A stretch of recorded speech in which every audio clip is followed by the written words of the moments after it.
All right, I'm live. As I've come to expect, I'm probably not going to get a whole lot of notifications sent out. Wow, it's crazy. In the most important times when you really need to be able to reach out to people, it's more difficult than ever. Anyways, like I said, just going to wait and see how many people do get notified of the stream. Maybe just get everything ready before. Okay.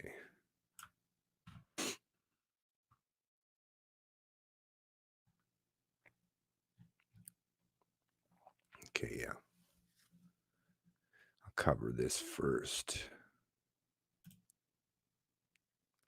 Oh, I see there's 3 people here. Like I say, just give a couple minutes. I know notifications, even the ones that do get it, seems to take a little while before everyone, hey, what's going on? Cheers, John. Lemon and the sour tones. Right on. What's going on, John? Oh, that's a cool picture. Kaz. Morning. 5x5. 5x5. Not sure what that is. 5 times 5 is 25. Not sure what the 5x5 is. Like I say, I'm just going to wait a couple minutes here before dealing with a whole lot of stuff again. It's just a nonstop thing. I mean, basically, I could stream 24 hours a day at this point and still not be able to cover all the shit that's going on. Hey, what's going on, Halifax, Matt? Good morning. Good morning. Got to go to work. Just going to like and share today. Beautiful. Well, thank you very much, and thank you for going out there and keeping the economy going, right? Keeping things going. While a lot of the government workers are all, well, especially the ones that are part of the bureaucracy, not the frontline workers. Like I say, I got nothing against like the doctors and the nurses, and I understand in Canada you don't have the ability to have a private practice, so the fact that you work for government, I won't hold that against you, considering it's the only way you can go into your field, right? But yeah, thanks for that, Matt. Morning coffee. Oh yeah, you got to have the coffee. Well, actually, now I've moved on beyond the coffee. It's a bad habit I've got. I've kicked a lot of bad habits over the years. Actually, I quit smoking. Um, I used to do the drugs like weed and stuff. Weed's not bad and all that stuff. I used to smoke it quite prevalent when I was younger. I'll still partake once in a while, but not too crazy. But I love the pop. Coke is what I always drank growing up, but because so much sugar, the Coke Zero, although yeah, I know people say, yeah, you won't get diabetes or anything like that, or whatever, or have the high sugar content, but that, fake sweetener might end up killing you. Yeah, that's true too. But I can't help it. I just love it. But hey, I already had my, what was it this morning? I usually have 2 cups of coffee, but I had 3 this morning. Hey, what's going on, Gato? Oh, wait, there's a couple more people. John Ziegelbauer. Good morning, all. Good morning, John. Good morning. Good morning, Gato. Okay, so like I say, I probably could start dealing with some things right now. Well, I guess let me just get to the first thing.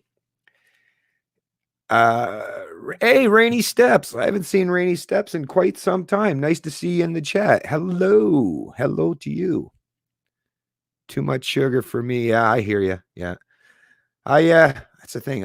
In addition to the pop, I got a sweet tooth too. I just freaking love chocolate.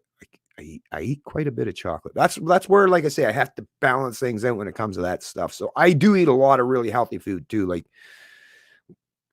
lucky for me, I guess, fortunate for me, my wife's a great cook and we eat some really great meals. So I can cheat a little bit from time to time and have my sweet tooth and fulfill that that need, or that desire, I should say, and still kind of keep things well balanced. Anyways, like I say, so first thing I'm going to be doing, let me go to it right now, is this program I was watching on TVO, and you're probably mostly familiar with that, The Agenda with Steve Paikin. Here, let me just share this right on the screen. Okay, just give me a sec here. Share the screen. All right. Let's make sure everybody can see that. Yeah. Yeah. All right. So so it's their this is their Facebook page. Of course, I wanted to comment on the actual video because it was a YouTube video because I see I'm subscribed to TVO. Like I say, I pay attention to what everyone's saying. Even people that I know aren't going to take the proper perspective, right? A lot of status. But like I say, I do pay attention to what all these people are having to say. And when I seen this program, it's liberty versus security, as you can see, in a pandemic. Liberty versus security in a pandemic. Are Canadians being asked to behave too far against their civil liberties during the COVID-19 outbreak? So they had, as you can see, like there's Steve. He's home like everyone else nowadays, right? Of course, Steve being paid by the TVO, right? Or they have the public broadcasting support. You can rest assured he didn't have to do his own setup and do all his own research. He's got a few of those people that he could probably do that, and producers and people, lots of people behind the scene to probably, all he has to probably have to do is sit there in front of the camera and ask questions, right? Don't have to do too much when you get that much extra help. Me, on the other hand, I got to do it all myself. But anyways, so I listened to the whole thing, and it was, what was it? 30, 40 minutes long or so. And they had, everyone from different, like all three people were supposed to have different perspectives. And I thought, well, okay, one of them, and it was this guy up in the top right-hand corner. I figured, okay, so this guy's the one they're bringing that's supposed to talk about defending liberties, right? So, okay, let's listen to what this guy's got to say, because I know what the other two on the bottom are basically going to say, right? And especially that guy in the bottom left. Wow, what a big time status. If he was in charge, we'd all be fucked right about now, because he wants to, he'd go full on totalitarian if he listened to the program. It's like, wow, man, it just surprises me. Well, I don't know why I'm surprised, but man, when you see that kind of authoritarian mindset, so prevalent, it's disturbing. It's really disturbing. But anyways, so like I say, I watched the program and massively disappointed. And the fact that the gentleman even brought up the term civil libertarians. He brought up the term, which is, once again, one thing I will say is the term libertarian in Canada is actually talked about by a lot of those in the established media. Never in the proper way, right? But they recognize that there are people out there that are paying attention to this term libertarian nowadays. So I guess they feel that they got to feel like they're in the know. But that's the thing. They take that. And then this guy is like, what? Dude, you're not representing libertarianism at all.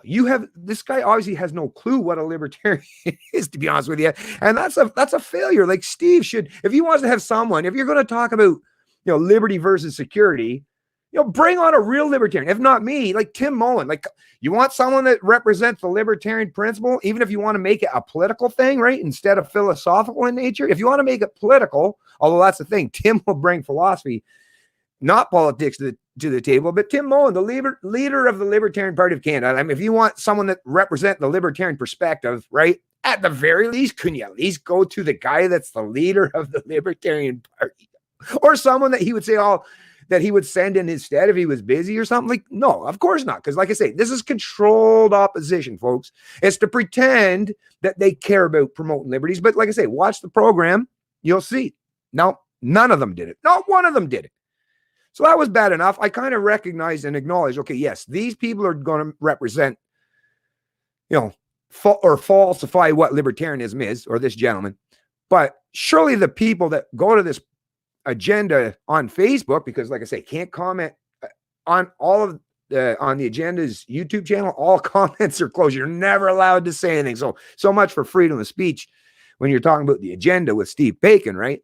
But I figured, okay, well, one thing I do know is they can't do that shit on Facebook. They you can't just, well, I suppose you can, but I don't think Facebook would take too kind of the fact that you're using their to shut down people's ability to interact and engage, right?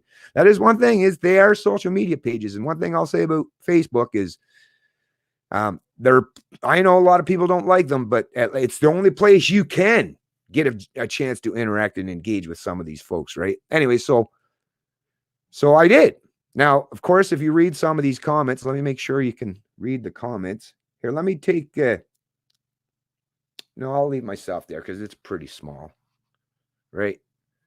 Can everyone see that the very best? I'm just going to look down. Can everyone see? You can see that, right? Maybe if I just zoom in on the text. Okay. Anyways, so this issue has not risen in South Korea. What about other rights to not get contaminated by you? Look, 5 thumbs up.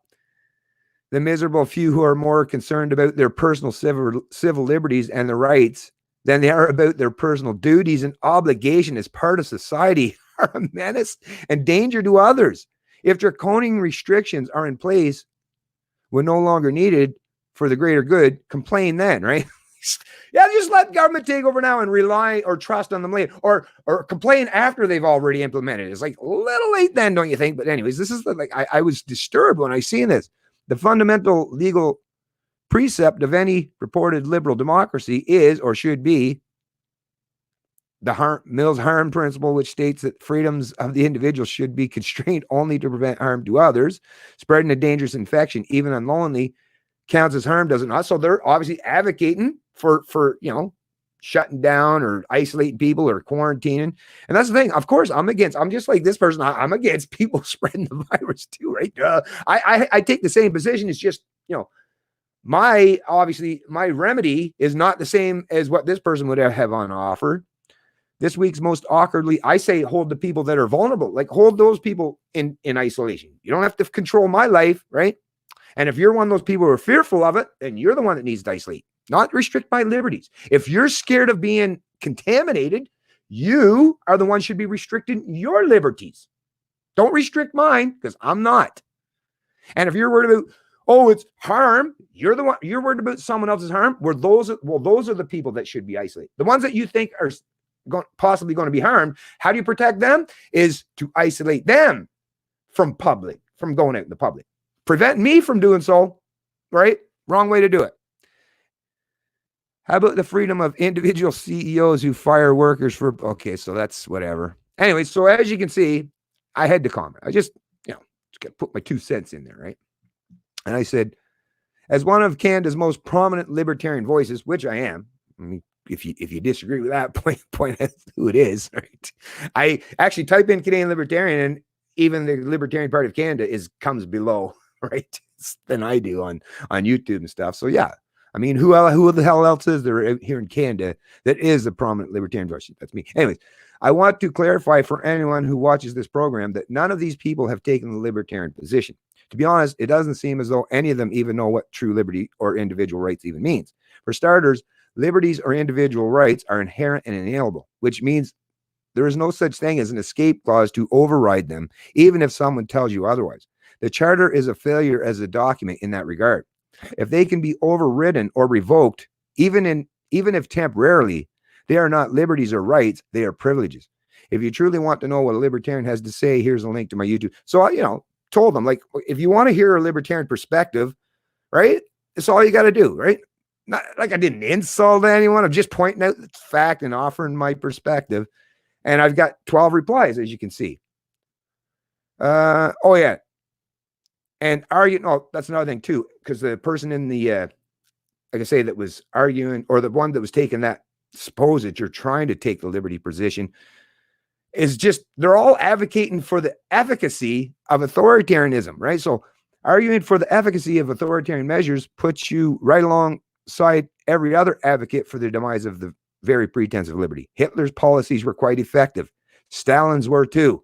Same as Mao. However, no one would dare to try to make that case today, right? But at that time, they did. Obviously, at that time, under Mao and Hitler and Stalin, they were making the same fucking arguments that these authoritarians are today, that we need to do this. We need to do this, right? Either to protect the state or the sovereignty of the state, or to fight off them evil communists, or when it's the communists, to fight off the evil capitalists. There was always the pretense, which is why, large substantial portions of these countries supported these people, right? Mao was quite popular. Stalin was quite popular. Hitler was quite popular in his country. That's why they came to power. That's how they came to power. And yet they would all offer that same pretense that, this could be effective. And like I would say, yeah, you can be effective, and possibly if you lock everyone down and lock everyone up, yeah, you can be effective, but you've destroyed any pretense of having any liberties. So after that, don't pretend that you have liberties then, at the very least, right? But what was the response? Anybody agree with me? Well, I actually this morning I was at the 10. I see there's 2 new ones. So let's just find out, because so far, no. You want to give the freedom to people to be selfish idiots. Let's just hope one of your loved ones doesn't need a ventilator when none are available. The virus does not discriminate. I tried to listen to you, but just couldn't. I don't like to waste my time. Cognitive dissonance. I don't want to hear the truth. Does not compute with my pre-program, right? That's what that is. That's me saying, you really should be free. You really need these liberties, especially in a time of crisis. Like, when the hell else do you think it's the most important time to have your fucking goddamn liberties? It's literally in a time of crisis. Same with freedom of speech. You don't need freedom of speech to go disagree if double is better than a triple at Tim Hortons or just cream, right? It's like, nobody really gives a fuck about freedom of speech when it comes to just stupid bullshit perspectives or subjective opinions on things that don't really matter or relate to our liberties or our inherent rights, right? It's the time of crisis. It's when government's doing these things is when liberties matter the most. But I don't know. Well, these are the kind of people that frequent the agenda, right? So let's go on to the next one. Bennett, the plague doesn't care about your stupid ideas about liberty. My stupid ideas about, by the way, they're not just mine, right?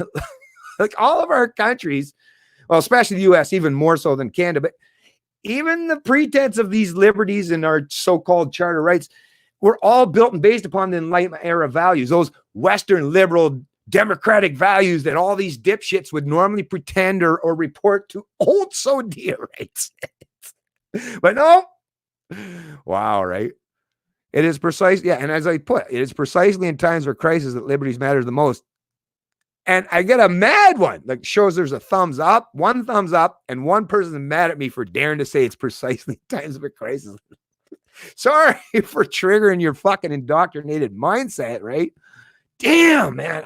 Anyways, it's precisely in a time of crisis that we agreed to limit certain liberties for the good of all. The good of all. I want to protect the good of all too. I'm all for protecting those vulnerable people and all people. Like, I'm not picking anyone, right? I'm saying that you should be treated like adult and your liberty should be respected. And to protect the people that are vulnerable or that we're all fair, that we would all agree. Like, if I had a chance to have a conversation with, I'm agreeing. Let's protect these people. What's your remedy? Lock down everybody, shut down the economy, shut down society, right? For months. And they're saying possibly up to 2 years. Trust me. Wait and see how these opinions fucking pan out after a few months of being pent up, right? Things might start to shift at some point in time. But so far, like I say, it's constantly arguing. And anyways, let me continue on. I realize libertarians are selfish. See, right? See what I mean? Who told these people? Like, why is it that libertarians are? Well, because that's what the propagandists, that's what their thought leaders have told them, right? Libertarians are selfish unto death. But I'd like my friends and family to survive because, I just want my family. I wish they would all die, right? I don't care. Like, meanwhile, it's like, that's literally like, anyways, fucking insane. I guess you're willing to let yours die. Yeah, that's, and look at love. Oh, they're loving each other for insulting me for saying, hey, you really should be free. Fuck, man. You couldn't write this in a dystopian novel. George Orwell would be like, fuck. At least mine was supposed to be science fiction or fiction, right? It's like, God damn, this is real life. These are people in real life on a real life social media page. Like, actually pinch myself. No, it is real, folks. This is real. Wow. Ben Hunter, plague eats liberty for breakfast. Okie dokie. Yeah, so of course I put, if the replies, I could have just gone complete asshole after seeing that kind of shit, right? But no, I still try, folks. I still try. If the replies so far are representative of people who typically watch the agenda, it is abundantly clear that I am wasting my time here. Typically, people who possess such a slave-like psychology tend to reject anyone who tells them that they do not require a master. It's very much like trying to tell religious zealots that the earth is not 6,000 years old. Sorry for interrupting your state worshiping, right? It's like, hey, at least one person liked it. Sophia Carr.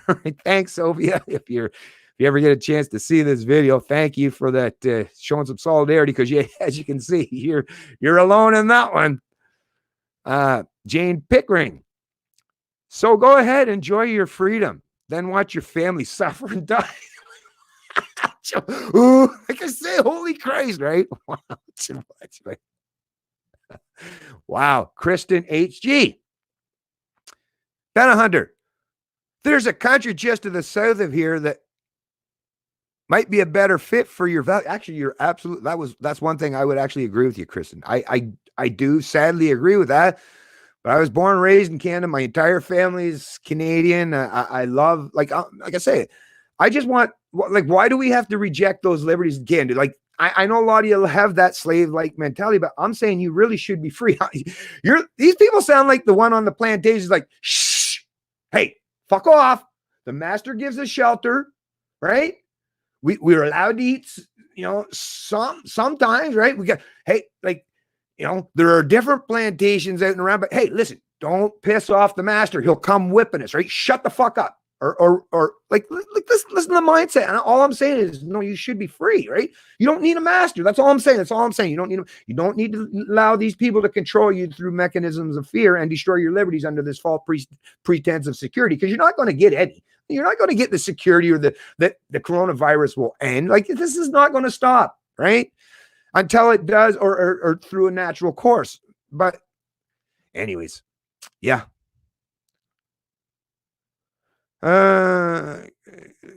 Okay, Man Hunter. So what you're saying is, like, is that you, Kathy?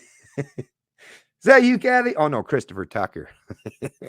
So what you're saying is, you believe your rights supersede my son's right to actually live, because if he gets this, he will not survive. Like, that is so Kathy Newman-ish, right? Like, that is literally, the guy must be a Channel 4 fucking. Now, I watched Steve Bacon on the agenda, and then I flick over to Channel 4 to watch Kathy Newman, right? It seems that way. Anyways, my response to that obviously was, nice straw man you built there. I said no such thing. Isolating your son from everyone else is how you protect him, not destroying or quashing the liberties of all Canadians. Collective punishment is never the answer. Don't you want your son to live in a truly free country? Or are you really willing to sacrifice his future for some false pretense of security from your thought leaders? Right? One more. Is that one lady? Thank you. Yep. Sophie Carrigan. Right on, Sophie. Good for you. Like I say, one person at least has some semblance of respect for individual liberty, right? That's the thing. Like, oh, you want to kill my son? No, actually, I have two sons myself. I know that feeling. Like, of course, I don't want anything to happen to my sons either. But I'm not going to destroy their liberties, because the coronavirus, that will end someday. If the liberties never come back, and like I say, when the hell did government ever give you back your liberties once they've taken them? I've never seen it yet. Never seen it yet. But yeah, I'm not just worried about the fact that my son or this person's son make contact. Like I say, we can protect our sons, but we're not doing so by destroying their futures or what it is to live in a free country. Like, what the fuck is wrong with these people? Like, just sorry, folks. I'm going to probably have a few swear. You obviously have no idea how pandemics actually work. My son has to be in hospital. I have to get food and supplies every so often. But please continue with the me first attitude. I care for my kid. I also care for the cancer patient down the road, or the other wise, healthy 50-year-old that just died because people are not doing their part. So where in what this person is saying countered anything I said, or like I say, these people that's the power of indoctrination. They will, that cognitive dissonance is so strong. They will search in their mind and search and find a way to maintain that slave-like psychology. But you know what? It's okay, Christopher, because you know what? You won't necessarily, because you obviously respond to me twice, that's going to stick in your head. And what I said to you someday, probably not now, because like I say, you're in that heightened or elevated state of fear and concern for your son, and rightfully so. Good for you for having concern for your son. That's what a good dad does. But at some point in time, that little bit of information you heard me say, even though you'll reject it today, there may come a day where you will realize, I don't expect you'll ever come back and say, yeah, gee, thanks, Bennett, for being that sober second thought and taking the abuse and the insults. And I really appreciate that. And, my son's really happy that we did, in a time of need or crisis, stand in defense of our liberties, because their future matters a lot, right? But I don't, like I say, I wouldn't hold my breath. But anyways, that's it. I'll just take it off there now. But yeah, the rest of the comments on there, it's just all more and more the same. Actually, you guys, let me see. You guys want me to read some more of those comments? Let's see what's going on in the chat before I switch over. Too much. Okay. Galactic One, what's going on? do you think coronavirus is of course it's a problem, right? I mean, if you catch a virus of something like this and has the potential, well, of course there are other things that are a problem too, so we always got to keep that in perspective. But once again, I'm not one of those people that are denying that coronavirus exists or denying that it's a threat to people in any way. I'm not a denier. Right? I'm just saying, regardless, of course, regardless, is you don't destroy your liberties. You don't destroy people's freedoms, right? In times of crisis, that's the time, like I said, that is literally the time that it's most essential to have your liberties. But yes, Galactic One, yes, for sure. So moving on. It's 6:40 a.m. in Vancouver. Oh, shoot. Yeah, that's right, too. Yeah, you quite early out there. Sorry about that, folks, for starting this stream so early. But like I say, it's about the only time that I can get a half-decent internet connection without it going so crappy. So crappy. But anyways, I see lots of people in the chat there, so I'm going to try to catch up on everyone. Bennett, do you need help with the... Oh, yeah, good idea there, Gato. I'm going to, yeah, good idea. So I'll try to do some here myself, but that's the thing is just don't pass by the important stuff but yeah, that would probably be helpful. Only thing is, how would you do that? Oh, you mean you come on to the chat? You want me to send you a link? Here, hold on one sec here. Coronavirus, 5G. Would this be the right time for no confidence votes? Vote for libs? Yeah, of course. But is that going to happen? I really don't know. I don't know. That's the thing. Under this current environment, there's so many rules that they have that, especially if you bring about emergency measures, that who's to know what they could possibly do. So much misrepresentation when it comes to anyone who supports freedom. They want the average person to avoid them, even though most people naturally align with libertarianism. I agree, AJ. It's crazy. It's just insane out there, man. It's freaking insane out there. And like I say, I'm going to keep doing it no matter how much abuse I get. And it does get hard on the head. Like I put on a smile and pretend that everything's okay. Oh, thanks for joining the stream, Paul Boysenette. Oh, everyone hit the like and please hit the like and subscribe. I mean, even though I'm only getting a few hundred views on my streams and stuff, I mean, the fact that there's no one else, like that the views die automatically after I'm done, no more views ever come, like it means nobody's sharing anything. Like I don't know. I can't telepathically get my information or my message out there without people sharing my stuff. So I don't know if you care. I get it, folks. I get it. It's not easy, but these are the times when it's really important to do so. I mean, look at the shit I put myself through every day. I don't have to, right? There's no reason for me to have to. If I was one of those selfish libertarians, didn't care about anything, I'd fucking just be doing my own thing, enjoying my life instead of doing this stuff where I'm constantly being, attacked for telling people, no, you should be free. Duty to society is subjective and can mean a lot of bad things. Yep. What's going on, Randy Dolan? Shut down government, stop paying. I've never offered to pay government, and I avoid it as much as humanly possible, right? So I agree. The problem is today, though, historically, you might have been able to do that. Today, with the printing press and the unlimited spending and that cozy relationship with the central bank, you can try, but even that, it's not going to guarantee us any success. Our corrupt government is trying to kill us. Justin Trudeau must go. All of these dipshits.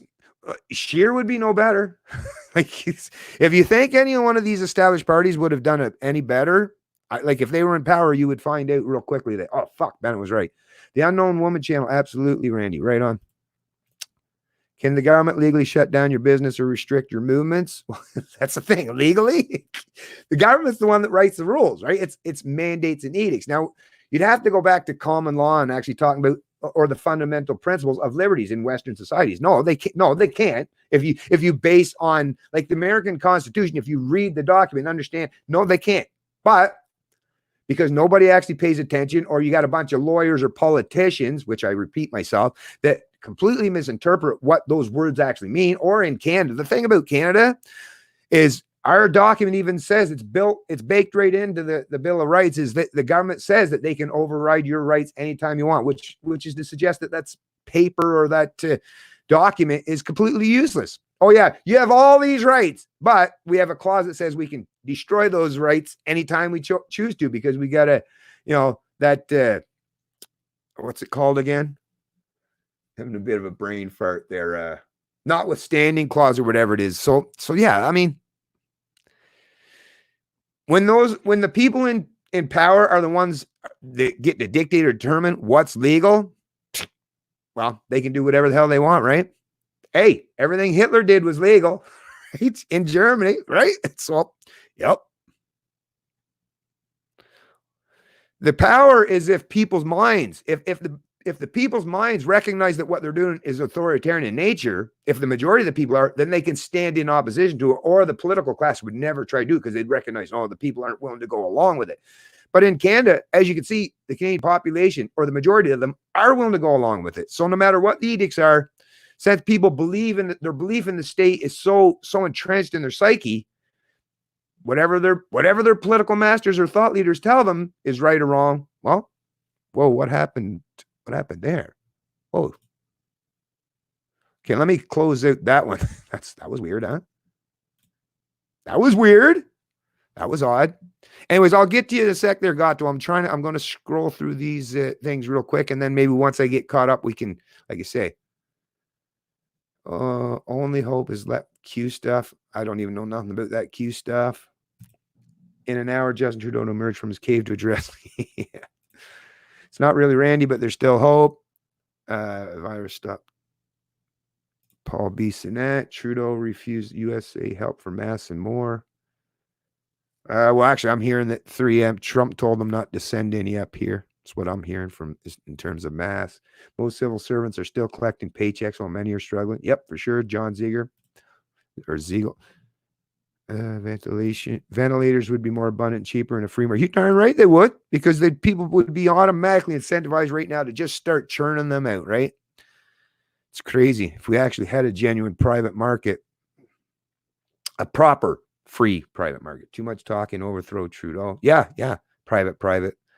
It is. Well, I mean, some of us have to talk, and I mean, I'm all with you with the overthrow Trudeau, but with who? We all got to recognize that most of our peers in Canada, like even the conservatives, even people that would normally hate on Trudeau on a daily basis, they're all saying, no, I think he's doing a pretty good job, right?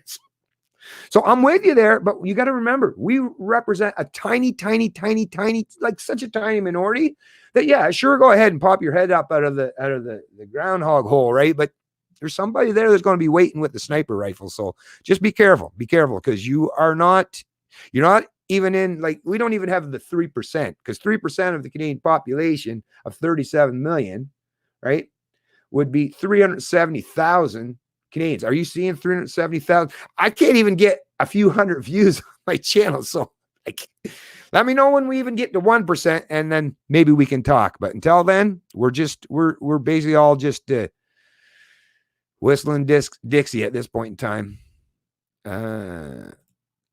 Yep. Of course. They voted them. Don't you wish you had the ability to vote yourself a raise, right? Isn't that just amazing? They just got a raise last week, yeah. Must be nice, huh? You can just vote for your own raises. Yeah, socialism does suck. Okay, actually, so I'm not getting to the questions here. Okay, hold on one sec. The virus comes from within, some 300 strong. We deal with them daily. The majority of it, our bodies are now being weakened by not. Yeah. Well, I'm with you, Rainy Steps, but believe it, right? Because it is a reflection of that reality. And like I say, I wish it was just a complete disinformation campaign, pure all campaign. Can people? Yeah, I can, AJ. But no, even if you talk to people in real life, you'll find out that no, Canadians really are quite sheepish and quite indoctrinated into the faith of statism. Yeah, freedom of speech. Edgar Forrester, freedom of speech is of absolute importance. And it seems like it's definitely being suppressed or denied to those of us who are defending liberty right now. Yes, AJ Gato said. Do you want me to send you a link? That's what I'll do, Gato. I'll send you a link in case you do decide you want to come in here and help me with the questions. Because I got a lot of stuff to cover. And yeah, if I can kind of hurry up the pace so that people, I can stay a little bit more on top of the chat. Yeah, that would be great. Oh shoot, I'm going to have to send it on your thing again though. Okay, just one sec here. Gato.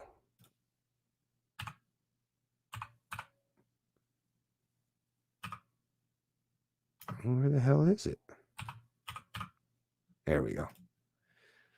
Okay, I'll just put it just on your latest one here, I guess. The fear comes from ignorance. Knowledge is strength. I'll just put it there. So just give me one sec. Let me get the copy the invite. Copy to clipboard. So I'm just going to put it there. Okay, Gato? And then, like I say, I'll wait till you're on there and then I'll delete it. Okay. Cool. Because I appreciate you offering to help me out there, Gato. Shit's going to hit the fan soon. That's already hitting it. It's fucking shit's flying everywhere. Whoa, watch out. Okay. Yes, AJ. Okay, was letting my tag. Wasn't letting the tag people for some reason. Oh, okay. Shoppers Drug Mart, security staff upon entry. Same with banks. No toilet paper. Someone has hold of supply chain and they want. Well, that's the other thing, like the supply chains and stuff. Like once you start destroying so many aspects of the economy, and I mean, come on, think about how things are slow to react as it is. Wow. Oh, that's already happening. Next will be reward for snitching. Well, people are already willingly doing that for free as it is, but yeah, no problem. Big lines to get in store, hospital empty. Fuck Trudeau is a piece of shit fascist. Hey, fart compound channel. Yeah. Told many security to fuck off. Yeah, no doubt. That's the thing. Lots of authoritarians. Let me bring you into the stream there. Gato, what's going on, buddy? Hey, what's up? Just doing the same old here, trying to keep on top of things. But yeah, as you know, it's getting pretty wild out there. And I can't believe how many people are just so willingly accepting this. Okay, which comment were you at right now? Okay, right now I am at told many a security to F off lately by Randy Doan there. It was posted at 10:57 because it goes through chronological order. But especially if someone's got a question and stuff, right? Okay, here's Gato. Bennett, the political trichotomy dictates that people's values are either liberty, equality, or stability. Since the right value is stability, yeah, they're less likely to challenge the narrative of the government. Yeah, I know it's crazy. Well, that's the thing. None of the parties in this country represent like the true aspect of liberty. That's why they're political parties, right? And that's why Libertarian Party or people like Tim Moen, you're not going to hear anything from those guys because it's controlled opposition. But anyways, go ahead. Sorry. Okay, well, you can focus on your articles, and I'll try to okay. filter the comment section, and we'll be more efficient this way, right? Yep. All right. Well, first thing I just want to do here, appreciate that. Here, let me close up that agenda thing here. I'm going to start with AJ. His son won't be able to isolate himself when his dad loses his job and get thrown in the streets. That's true. If we don't have money, we don't have an healthcare system, and nobody will take care of his kid with cancer. So destroying the economy is no way to help the people. No, exactly. And like I alluded to, even protect that guy, but that doesn't like your son. I mean, I would do the exact same thing. I would want to protect my son, but I don't require the rest of society, to shut down in order to do so. Like these people, these are people that, like I say, and I get it. Like you get these heightened emotions, like when you're in a state of fear, which is why people tend to not make critically correct decisions which is why you need to take a little bit of time, step back and think about this. But people just automatically respond. They've got it's that instinct, right? I've been told by my thought leaders that this is the proper approach, and they completely repeat it and without even question it, which is it's scary to think about that stuff, right? Anyways, I just wanted to just point out before anyone gets to the chat here is Mises Institute, which is a libertarian think tank out of the U.S. They're even covering candy here. I'll just show you real quick in the stream here. Is they're even talking about Canada here. So let me show everyone here. Okay, so as you can see, Mises Wire Canada has abolished civil liberties in the name of safety. This was contributed on March 28th by Lee Friday. But it basically, they're even acknowledging in the Mises Institute in the U.S. that Canada has gone the way of denying civil liberties in this pretense of some false safety or security. Which, like I say, it's all going to come out in the end. This stuff is gonna play on the minds, and we'll be able to talk about this stuff for a long time between now and then. But to me, the most important thing is, we got to get out in front and start to talk about. Okay, go ahead. Sorry, guy. Any more questions there? Yeah, a message from Private. He says, "Someone rise up, lead to overthrow Trudeau." Well, Private, if you're that guy, if you're our leader, then rise up and lead the resistance against Trudeau. The problem is everybody's afraid to stick his neck out, right? Well, yeah. Well, it's not even just a matter of just being afraid. It's the fact that if you just use logic, right, you realize that, you can do that. And like I say, you would hope under most circumstances, like throughout history, or if you watch like some of those movies and stuff, that's the thing. Real life is not necessarily a movie. You would like to think that all it takes is that one person or those couple people to just stand up, and then like Tiananmen Square, right? You just need that one guy stand in front of the tank, and then everybody will kind of try to join and get behind them. But like I say, if you gauge or measure the pulse of Canada in terms of people who actually respect or adhere to the fundamental aspects of liberty, I really believe that wouldn't be the case, which is why I don't advocate people for, do what you can, which is, like I say, because liberty starts here. Before you think going to hold a sign or protesting with a small group, you have to get enough people on board. Like I say, it would be just reckless. Like, we're not kamikazes here. I'm not a kamikaze because I'm no good to nobody if I'm dead, right? Right. And it'd be nice to think that, if I went out and died fighting for my liberties, that a lot of people would, join me after the fact. But knowing that for the most part, most people would actually, because Canadians seem to be so conformist today, I actually think what that would do is it would just be like, oh, fuck, look what happened to that guy. You see how dangerous it is to stand up for liberty? Nope. I think it would actually make people even more conformist and compliant at this particular time, because Canadians don't have that. Like, it's been too long, and most generations that are alive today just have never, ever had to deal with anything of that is truly adverse in terms of like wartime, where your liberties are greatly restricted. This is so new. Not only is it a novel virus, liberty is novel for Canadians too. So I just can't rely on or place my trust or faith in my fellow Canadians. I'm trying my best. I want to be able to reach more Canadians so that hopefully we do have a much stronger voice. But, a few hundred people, like even today, I got 42 people, which I really appreciate all 42 of you for showing up here today. And I recognize that even a lot of people aren't getting notified. But I would ask too, if you want to help increase that, share the link with somebody that you know. Help me in some way here, not just by watching and consume my content, which I appreciate, but I don't want to spend the rest of my life functioning in an echo chamber either. The only way this happens, folks, is if we get enough people getting in the right mindset. And like I say, in order for that to happen, we all have to be sharing, or make your own damn videos. I don't care who does it, but I'm saying I am doing it. So I'm saving all the work. I'm taking a lot of the brunt. So all I really require, like I say, share with people. Don't be scared of sharing, because if you're worried about, or if you're worried that, oh, I'd like to, but my neighbor might get mad, or my friend might get mad that you want them to stand for liberty, then what the fuck? What kind of a friend or neighbor do you got there, right? So that's all I'm saying. But sorry, anything else you got there, God, though? From AJ, notice that the only people that with mask are the Asian. Are Asians. So yeah, I agree with you. I noticed the same thing, AJ. Maybe it's because the Asian people have a strong in-group preference, and they have a tendency to respect authority, but also the media has shown so many Asian people suffering from the disease that if we would have seen that many white people suffer from the disease, maybe we would react the same way as the Asians right now. Yeah, well, I mean, what I'm hearing, so that's the thing. One thing I will say about this whole mask thing, and everyone's kind of having their own opinions, and I'm just, like I said, I just run stuff through my mind, what makes sense. And I can't help but think that even a piece of crap dollar store mask, if you are out in public, I'm not saying everyone should have to. I would never be anyone. I'm a libertarian. I would never mandate anything.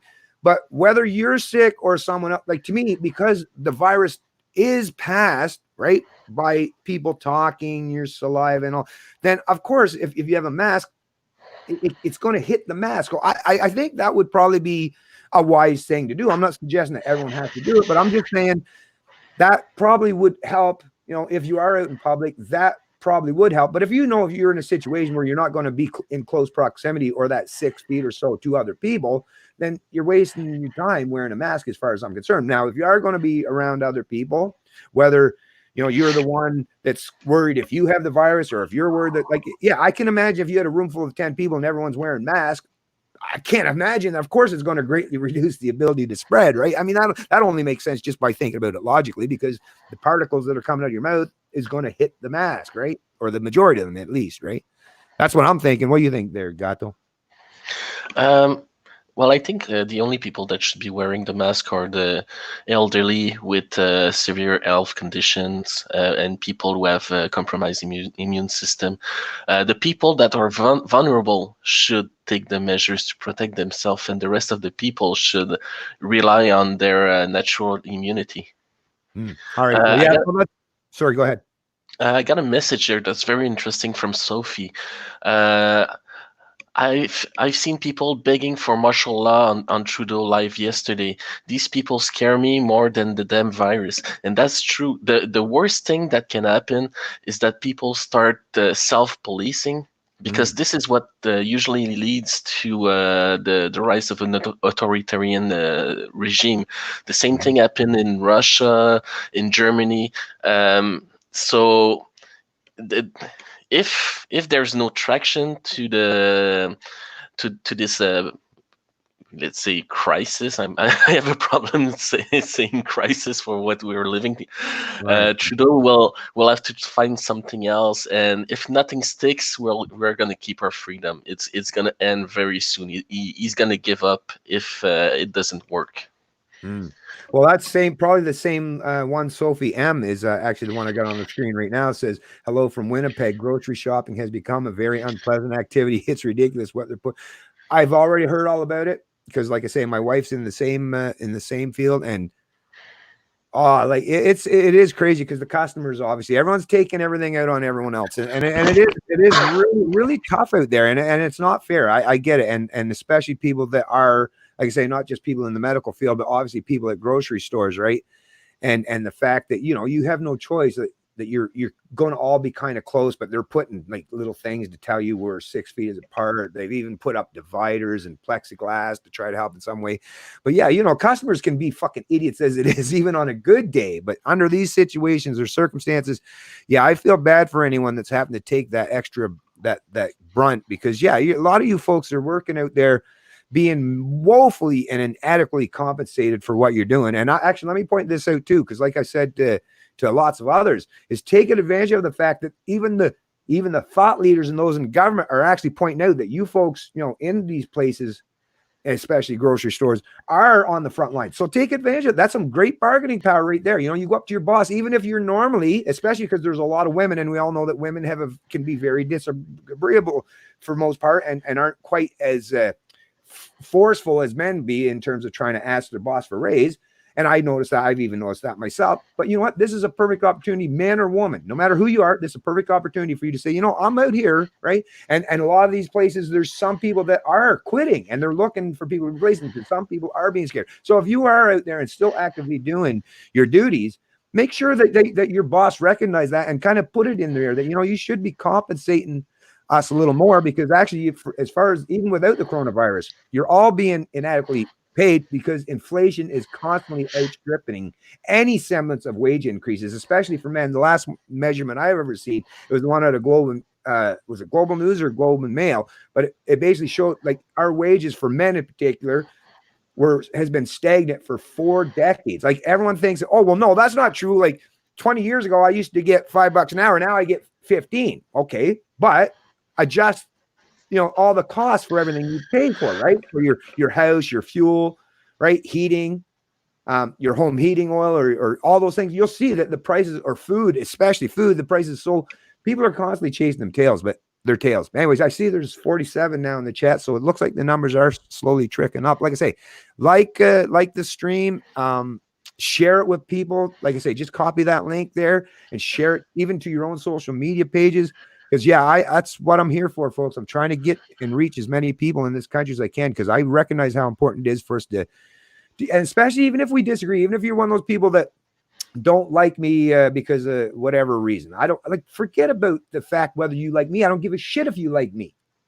If you care about liberty, just recognize that I'm one of those people that's willing to put myself out there to promote liberty, and I don't care how many people insult me or deride me. So, like I say, just help me in any way you can. I got private here beating the drums of revolution. I think he's gonna have Trudeau hanging by the end of a rope by tomorrow morning. He's saying we must mobilize to overthrow Trudeau. Man, this guy is prime this morning. And I would like to say that Sophie seems to have a lot of interesting things to say, maybe a female perspective of this situation. Do you want her to come and talk to us here? Yeah, sure. If she's willing to. Did she mention, like, does she want me to send No, a link? no. I was just offering because she has a lot to say, and I think what she's saying is very interesting. Well, that's good. Yeah. Well, if you want, Sophie, I'll gladly send you a link. Just what I'll do. And Gato, if you pay attention to the chat, if she posts, like, I don't care if it's Facebook or Twitter or whatever, but I want to do it obviously in a private message. I can't share the link there because then everybody could just jump in, right? So if you just send like on my Canadian Libertarian Facebook page, and all those links, if you go to my channel, you can find all those links, or just go to Facebook page, type in Canadian Libertarian, or Twitter, it's CAN_Libertarian. You'll see my ugly mug anyways on all that, because I always show my real profile picture. I don't hide behind a wall of vanity. And nothing against you, Gato. I understand. I understand your reasoning. Some people, it's wise to do so under these circumstances. So I get that. But yeah, anyone, if you do want to join the chat, just find some way to reach out to me on social media. And then once you have figured out which one, just let us know in the stream, and I'll send you a link if you don't mind. There's a no name here that says we need to fight the measures on the ground in our communities.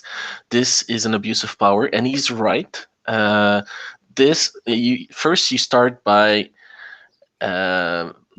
changing things in your neighborhood, and then it will increase to the province, the country, and eventually the world. You have to clean your backyard before you change the world, is what I'm saying. It's a shame that the guy has no name. So yeah.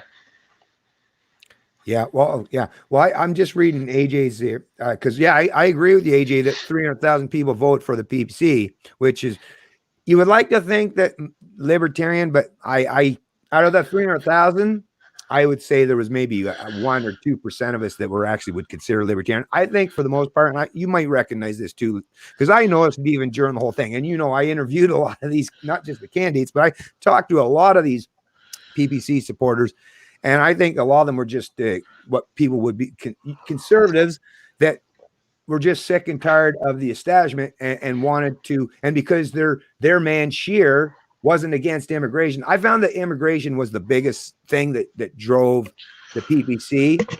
It was this anti, like, and it wasn't even the fact, like, I'll make the economic argument for it, right? Because of the Canadians that are alive today and the pool of, and how it suppresses wage. But as you know, AJ, a substantial portion of them were predominantly, like I say, mostly just, I don't want brown people in my country, right? Libertarians, no, it's just they were disenfranchised because Scheer wasn't going to play ball that way, right? Scheer was only barely going to limit or reduce, or if any at all, the immigration. It was that immigration file that most of the people that went to the PBC that were overwhelmingly concerned with, and they hated fucking Trudeau, right? and because they couldn't poke Trudeau in the eye with Scheer, with the Conservative Party, because Scheer kind of plays ball with them. They're like, where can I find somewhere to poke Trudeau in the eye? And to me, that's that. Well, I mean, think about it. go back through my YouTube channel and well, AJ knows this anyway. Go back through my YouTube channel when I was, helping the PBC and interviewing all these people. Yeah, those were the times I was getting thousands of views, right? Where are they today? Where are they today? They're all, like I say, they're all watching those channels with a bunch of statists that are still, all they're ever hammering on is, oh, it's them damn Jews, or it's the brown people, or it's the whatever, right? It's the people that are using collectivism themselves and pointing out groups as if everybody within a group are just evil, right? It's all brown people are evil, or all. It's like, no, they're all, like I say, they're all statists. They just want a different form of statism. So no, AJ, we're in the minority, buddy. I would like to think that the 300,000 people who support the PPC were libertarians, but like I say, no, we're a small minority even within that. I mean, think about it. 300,000 is already a massive minority in a population of 37 million, right? Like less than 1%. And we're like 1% of the 300,000. So that'll give you some perspective in terms of how many libertarians there are in this country. Sorry to rain on the old parade, buddy, but I just, like I say, honesty matters more than wishful thinking, I guess. Okay, so what else you got there? Do you see anything else there, Gato? Or do you want me? I can get to another. Actually, let me get to another article here. Let me finish this because this was freaking. And they're even admitting this in, like I say, in the media. So let me get this here. Share the screen. Say that's the one good thing about these things is I'm keeping all this stuff and what's being said on record and archived. So they can't unwind what they're talking about. So your business will come back. So this was an article about the Trudeau pandemic and all this stuff, right? Anyways, economist Glenn Hodgkin is a senior fellow with the C.D. Howe Institute. He said that the combination of the wage subsidy and CRB means the federal government has effectively become the payroll department for the country. The federal government is stepping in to become the financial backstop for every shutdown company. It's the only solution. It's the critical thing to do to keep the economy functioning. So these are people that are advocating the government, basically like, yeah, you have to be on the dole of government. And they're not saying that this is a bad thing. These are people that are saying this was needed and necessary, which, like I say, these are people that should like be the ones that are standing. I mean, economists. I mean, come on. But like I say, they're all Keynesians. Just like what was it? Who was it that said that? Milton Friedman. Because of Keynesianism, once you start down the road, it's like, yeah, I guess we're all Keynesians now. And shit seems that way. Let me bring up one more thing, though. Yeah. Oh, well, actually, I might have covered that one already. It's COVID-19 bailouts pile up. Canadians ask for relief on credit cards rates. COVID didn't put you behind on your credit card debt. Fuck off. It's the thing. Everyone's taking this opportunity. Oh, look, somebody's going to do some massive ramped up spending which is forced wealth and income redistribution or economically enslaving the unborn. And it's like, hey, I want a piece of that pie. But come on, Canadians. You shouldn't have put yourself in such a ridiculous, precarious situation as this. Anyways, this was actually even more important. Listen to this one, Gato. Let me put this on the screen. Because this happened yesterday. And you always know that if it's a dump, if it's a news dump day, and they want something to go under the radar, I've noticed this many instances in the past. Here, let me bring this up, is they wait for really, really busy news days, and then they bring it up, and on a Friday, so that you have all weekend to forget, like, especially if you don't see it that Friday, I have all weekend, even if you need to forget about it or not even see it at all, just like they did when they talked about the bank bailouts that time. It was only brought up once and never talked about again. But look at this. So headline, Canada notifies U.S. and Mexico that it has ratified the revised NAFTA, right? So that happened yesterday. Not much going on talking about that because every media outlet is just nonstop COVID-19 coverage. But anyways, what I found most interesting, I just kind of went through it quickly. I'm going to get even more in depth with it, and I'll probably cover it in an upcoming article. Like I say, mostly just to have this as archive. But this was the part that I found to be, wow, right? Just as if you didn't think we were already so basic. Oh, that's the thing. I mean, let me get down here. This little thing, and it's, yeah, about 3/4 of the way down into the article. It's actually almost at the very bottom. Yeah, it's like within the last couple paragraphs. Do you folks see that? by U.S. law, well, here, let me highlight it more. I don't know if it's easier to see when it's highlighted or not. It says, by U.S. law, Canada is part of the U.S. military-industrial complex, Freeland said Friday. So there's that. So we're part of the, and I suppose now with all these threats, now we're not, like, now we're basically all amalgamating. As far as I'm concerned, can we, if this is how close we're going to be to not just being, trading partners, then can we at least adopt the fucking Constitution of the United States if we're going to be taken over anyways? Can we at least get the goods with that? Like, if we're going to be taken over by, the largest military force on the planet, can we at the very least get those documents and start photocopying them? We can take them over to Staples real quick and replace that piece of shit garbage thing we call the Charter of Rights. It says, you got rights unless we decide you don't, and at least get a document that says, no, we don't have any authority to take them away, no matter how much we try to tell you politically that we can, right? I would at least like to have that genuine freedom of speech that the U.S. has, and I'd really love to have that genuine Second Amendment that the U.S. has, but I don't know. But yes, so there's that. And I love how they keep trying to bring up in Canada, they're trying to keep us in this mindset. Well, it's CUSMA. It's the Canada, U.S., Mexico. Like, holy Christ. I don't know. But anyways, so yeah, I just wanted to cover that, Gato. So yeah, we're part of the military industrial complex. Yay. Yay for us, I guess, right? And then did you folks see this? Let me do one more here. Let me do one more. Because there's this too. And this is where you get into the cozy relationship between private corporations and big old government and how they can escape those laws, because government can't do this stuff.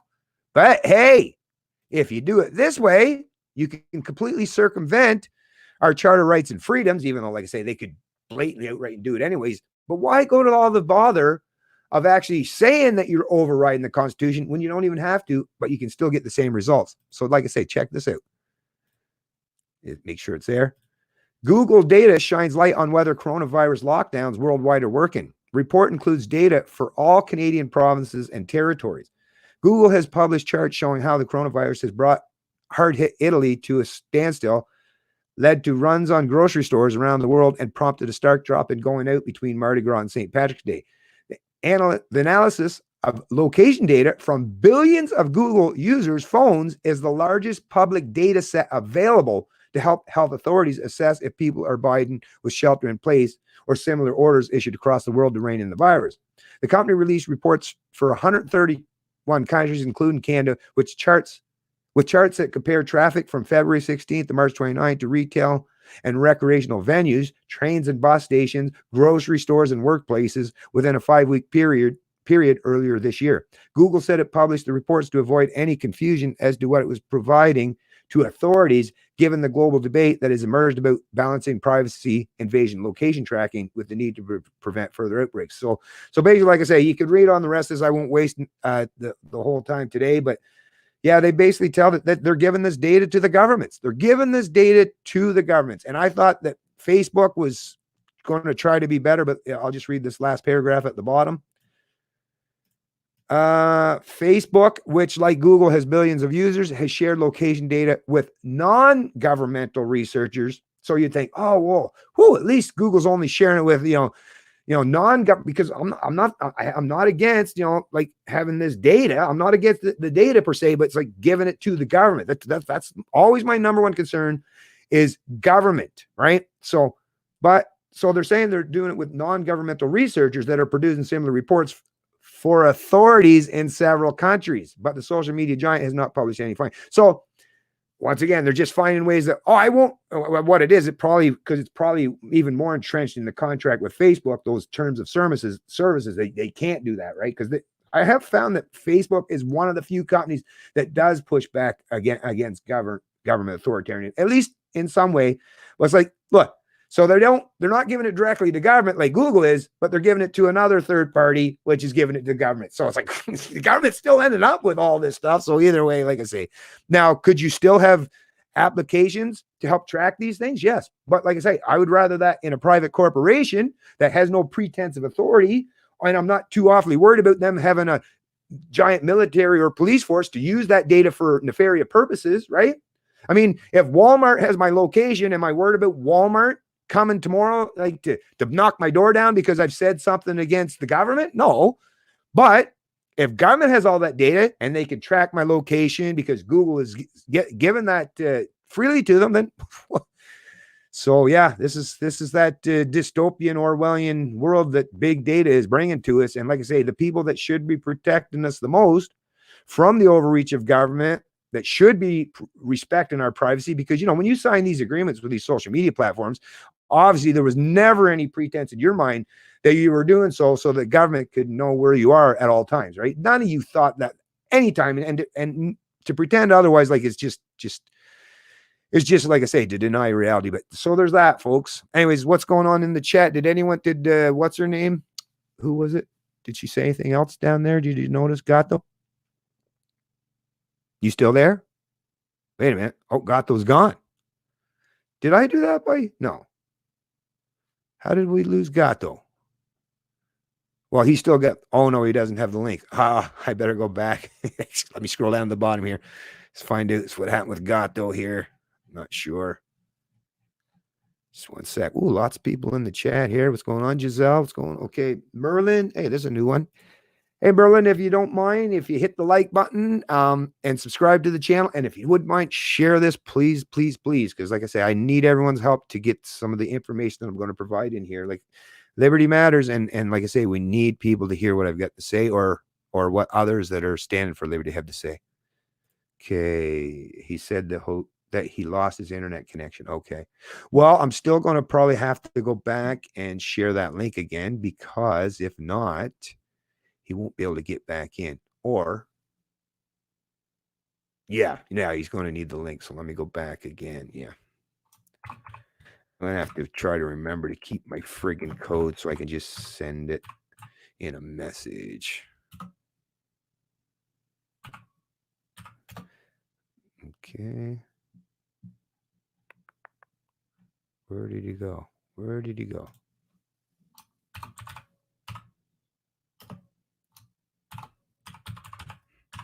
Click, click, click, click, click, click, click. Stupid freaking keyboard. What? How come I'm not getting... Where the heck did he go? Wow. That is really weird.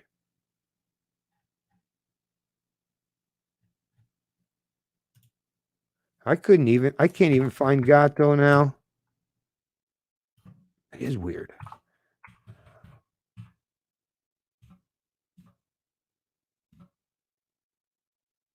Let's try this again. There, now we got it. Finally got it this time. Okay. So, sorry, folks. I'll get back. Whoops. I'll get back to that just one sec. Get back to the chat in just 1 second here. Okay. All right, I'll leave that there for him and get back into like I say, I'm going to try to get back to the chat here. I missed out on a lot of what everyone said. Damian Quinn, I voted PBC right on. Good for you. Although, like I say, it didn't really do a whole lot, did it? I told people. I mean, like I was willing to give it a shot too, right? I mean, in desperate times, desperate measures. But like I say, we're not going to vote our way out of this one, folks. Not going to vote our way out of this. My MP is a liberal. SND is a pompous ass. Yeah, no doubt. Why are you? He should only help with prioritizing. This is uncomfortable. It's all good. It's all good. There he is. You got your internet connection back there, did you? Oh, yeah. Sub God. Oh, a sub God. Woo. If the revolution was led by a vegan trans pansexual, Canada would fall. Maybe. You know any that are libertarians? I don't give a fuck what they identify as long as they care about liberty like I do, right? Don't matter to me. It's the ideas that matter. Hey, Bennett, I want to say something. Go for it. About the comments we were reading earlier about people trying to mobilize and overthrow the government and stuff like that. That's not good in the comment section for your channel. The guys from YouTube might try to shut down your channel first, stuff like that. Also, we always need to keep in mind that sometimes these people are cops Oh yeah. undercover in the comment section, and they're just trying to find people that want to overthrow the government and stuff like that. So he was asking for people emails and stuff like that. Oh Um, really? Who was that? Someone's in there doing that? a guy called Private. Yeah. That guy, yeah, I wouldn't trust that shit, you know. Yeah, especially private. Well, he could be military or well, that's the thing. A lot of the people in Canada, same with like a lot of the supporters of the PPC, claim to care about their liberties and all that shit. But like I say, a lot of them would sell you up the river. Just so yeah, be careful of that, folks. Be careful of that because some people, like Gato's saying, is they don't necessarily have your best interest in mind, and you really, really gotta you do have to be careful of that stuff. So that's why, like obviously, and I've said that's why I always reiterate, and I've never had a strike on any of my channels. I've never been kicked off Facebook. I've never even had a temporary ban on Twitter. Why? Because yeah, I'm not foolish, I'm not stupid, and I don't say things that I know would definitely put me in trouble. Besides, I don't even, to me, like I say, anyone that's advocating for going out there and like trying to do some violent revolution obviously has no idea how something like that will actually unfucking fold. Like that's just, to me, that's someone that's you're insane if you think that you're actually going to be able to do that, in this current environment that we live in today in this country. You're just, and like I say, anyone that would follow that or anyone that's suggesting to do that, like I say, if you don't know these people personally, do not take any kind of advice like that. Like I say, really peaceful. What I want is I want to see us go through an evolution, right? I want us to mature from fucking like the slave like psychology that's so dominant to get people to acknowledge and respect and understand how important their liberty are. Because once you see that the throngs, like if 37 million Canadians, magically tomorrow all come to realize how important liberty were, and they were now like, boom, they're instant libertarians. There would be no reason for a violent revolution. Or even if it wasn't 37 million, let's say 30 of the 7 million, or even half, right? Even if it was only half, if 18 million or 17.5 million, or sorry, 18.5 million Canadians decide that, no, I'm not going to put up with what those, few hundred politicians in Ottawa or whoever is in their legislature, if they said, no, I respect liberties and I'm going to respect proper laws, proper, fundamental principles and all that stuff, and ignore what those authoritarians are saying, that is how you bring about liberty. You just ignore and avoid and don't follow the orders of the decrees of the authoritarian. Like the king, is not wearing any, show that the king isn't wearing any clothes, right? Like that's what you got to do. You need to, like I say, liberty is a state of mind. You got to put yourself in that state of mind. Now, even though some of us in this chat, in this stream, we obviously have that. Our state of mind is liberty is important. But like I keep saying, and I'm going to say it more and more, most of your Canadians are not in that same place or in that same mindset. So be careful. At the end of the day, really, what do you want, right? You want to be able to live. You've probably got people that rely on you and care for you. You want to make sure you're taking care of yourself.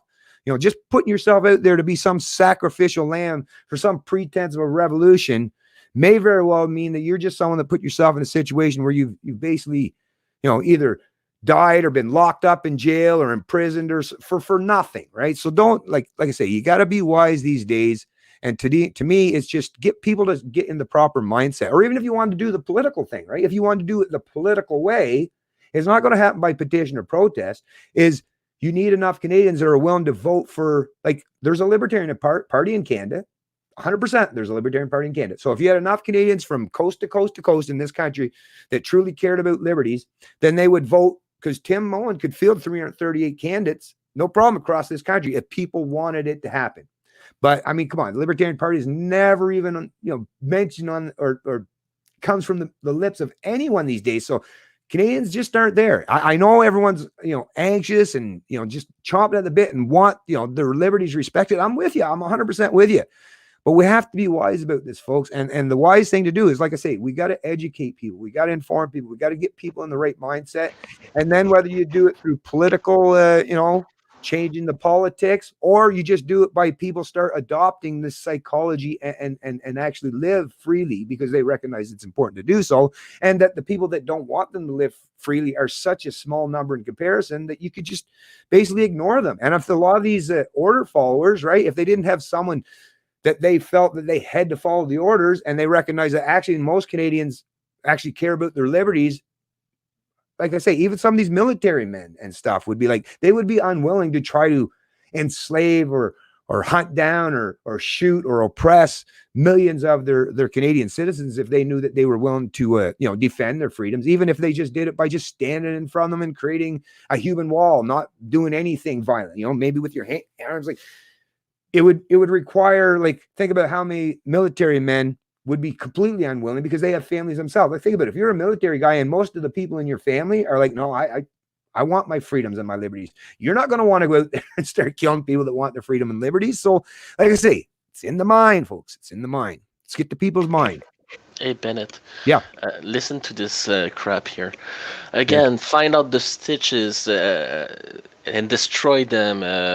Fight every cop that tries to give you a ticket or arrest you. Earlier, I saw stuff like fight the cops, fight the military, fight everyone. Like, relax, guys. Relax. Hey, did I ever give you mod status, Gato? What's mod? Moderator? Yeah. You want me? No. I want people to see this garbage. Okay. Well, I mean, I'm just saying, like, because it I is. I think we should expose people who say stuff like that. If you don't like what the cops are doing, run for mayor, and then you will control the cops, and you'll be the one that dictates what kind of police we should have in our society. If you try to start fighting the cops, you're gonna get shot. Mm-hmm. Hey, let me just point out, actually, my wife was telling me yesterday, because some people that she was talking to at work was saying, and she said, I don't know, it might have been because of me. But apparently Blaine Higgs is kind of backing down from that original threat that he made, that he might bring in the military to prevent people from being able to go to the park or the beach, right? So, like I say, that, right? Call up your don't threaten them or tweet them, or, like, raise your concerns to these people, right? Because they are humans just like everyone else. And if they recognize, if their phones start ringing off the hook because the citizens in their community or their jurisdiction or their county or whatever they're riding are saying, no, my liberties matter, right? Because politicians, well, they'll sway with whatever the winds blow, right? They're opportunists, they're politicians. So if the people in their jurisdictions were willing to hold these people to account and say, no, my liberties matter more than this false pretense of security, and yes, we want to practice social distancing and all that stuff, or physical distancing, whichever term you want to use, but yeah, we care about protecting but no, I like my liberties, right? If you would do that alone would, like I say, would have a much better chance of, at least doesn't guarantee success, but it's much better than, like what this guy's saying. And like I say, I don't know if you have good intention or not, private. I don't know you personally, so I can't pretend. But based on what Gato's saying, how you're commenting, yeah, you're not really helping out things, especially doing that publicly and on my fucking channel. Because, like I said, I've never even had so much as a strike, and the reason why is because in order for me to maintain my voice out there is, I have to follow the rules just like everyone else, and which I do. Sometimes the rules frustrate me.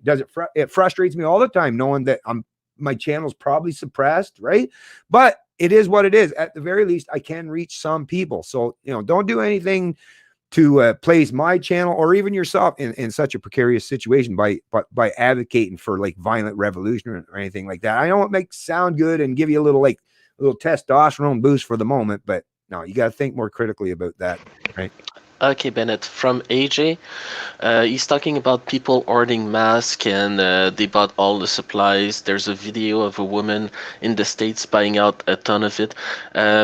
I know that Giselle doesn't like me to comment on the comments, and that I should just be a bureaucrat that makes a triage of the comments, but I need to say something to AJ. If you're so afraid of the water droplets in the air, put a scarf on your face, you'll look like a terrorist, but it's fine, you'll be fine. You don't really need that kind of protection. You're young, you have a strong immune system, you're gonna fight it even before you get the symptoms. But yeah, put a scarf if you're really afraid. Okay, let me just follow up on that because I'm not sure. AJ might have been going a different way with that because I actually had someone, the guy that I've had a couple discussions with already. What's his name? Adam Wasserman. I've had a couple chats from ThinkSpot.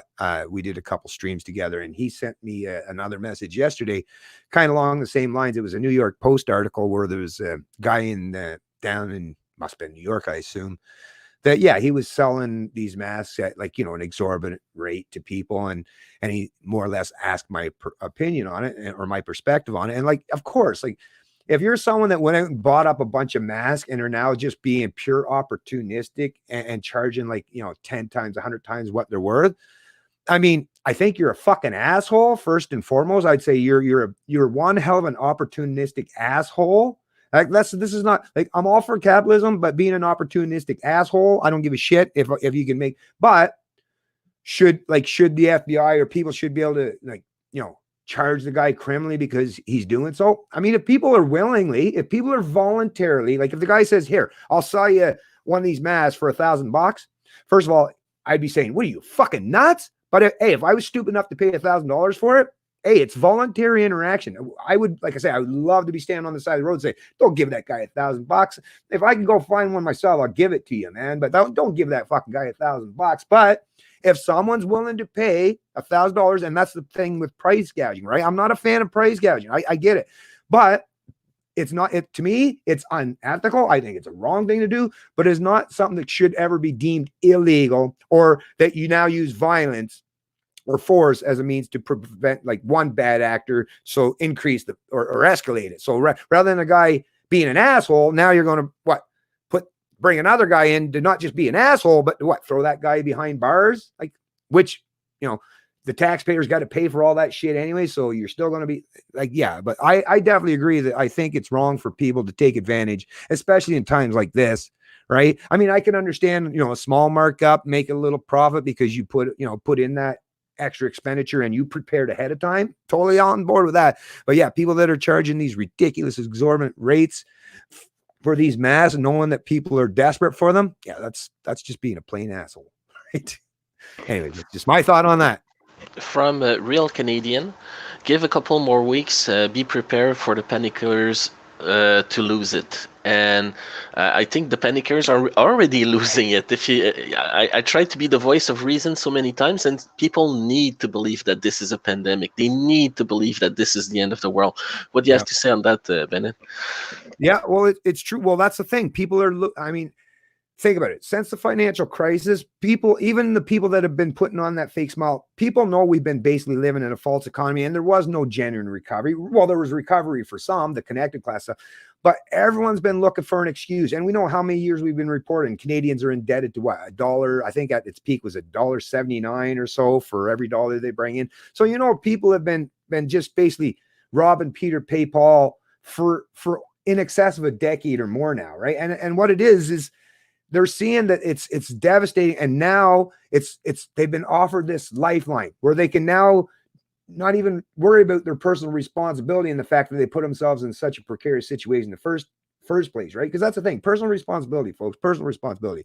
Yes, this is a terrible thing, but if you weren't, didn't have, 30, 40,000 worth of credit card debt, and didn't have half your mortgage on these HELOCs, your home equity lines of credit, and you're going out buying new cars, and you would be in a much better place today to at least weather the storm better than most, right? But that's the thing. Everyone today, or not everyone, but these people, there's so many Canadians that are now looking for the bailouts and the handouts, and everyone wants to use the excuse. And the government, what's the worst thing about it is the thought leaders are giving everybody that cover, that excuse that, hey, look, Trudeau's doing it.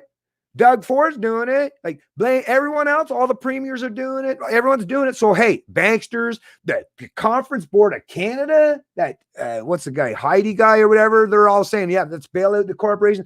So what it is, it's a trickle down leadership, right? Leadership saying, let's do this, right? And then so now everyone is jumping on board because they think, well, if they're doing it, must be okay. So it's like I say, it's that continued race to the bottom. But like I say, even all these bailouts that people think they're getting, like I say, I've been reading more and more about these, whether it's the 75% wage subsidy or some of these loans to corporate. their loans. Same with your mortgage deferrals and your credit card deferrals. Yeah, the credit card companies are even saying right now to a certain portion of them, I think that so far it's only like 10% of the people that are requiring deferrals, which are into the hundreds of thousands, was 100, 500,000, 500,000 already. So the credit cards, 10% of them are saying, yeah, okay, we'll put that, but they're just putting it on the back end.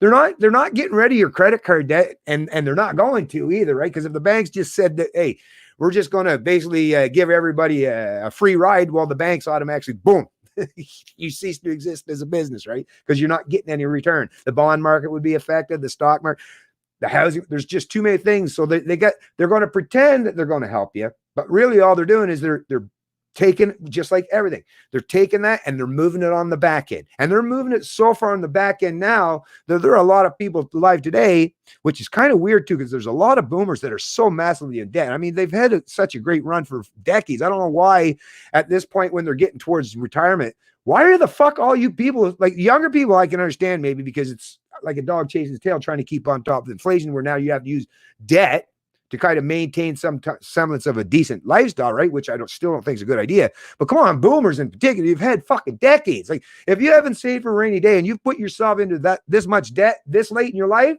you know you done fucked up. You fucked up hardcore. And I know this personally, even people in my own life that don't even talk to me anymore because I say this stuff even to them, right to their fucking face. I'll say them, so they won't even look at me nowadays. But it's like, you shouldn't have put yourself in so much debt. I'm a young guy. Like, put it this way, these are people that are like my aunts or uncles. It's like, I'm a guy that I've gone through much worse financial hardships because of losing my career and stuff, but yet I've still managed to pay off my house. I have no credit card debt, and I've never made the kind of money. I didn't get in early on that housing Ponzi scheme in the big cities where it turned into proverbial pot of gold. I've never had all those entitlements that I've taken advantage of because I don't like using any government services, to be honest with you.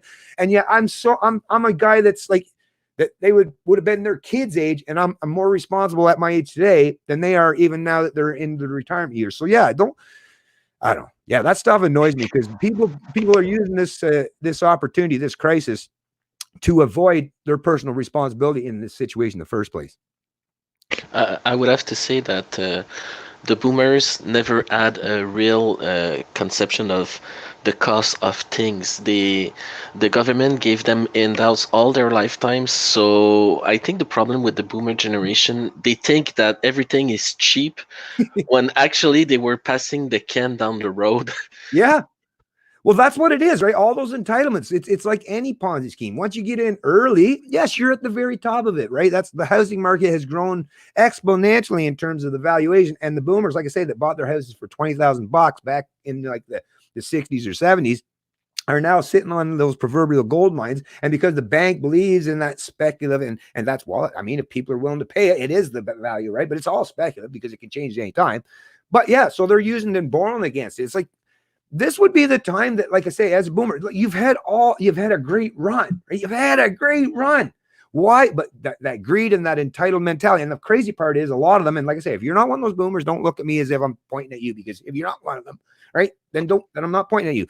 But when I hear them constantly talk about these millennials and their entitled mentalities, like, where the fuck do you think they learned that from? Chances are a lot of these people that are talking down to the millennials are the parents of the millennials that are entitled, and they're the ones that made them have such an entitled fucking mentality because their kids grew up seeing nothing but an entitled mentality from their parents. So it's like, what the hell? Like, I don't know. That stuff's crazy. But anyways, Canada Girl 1973.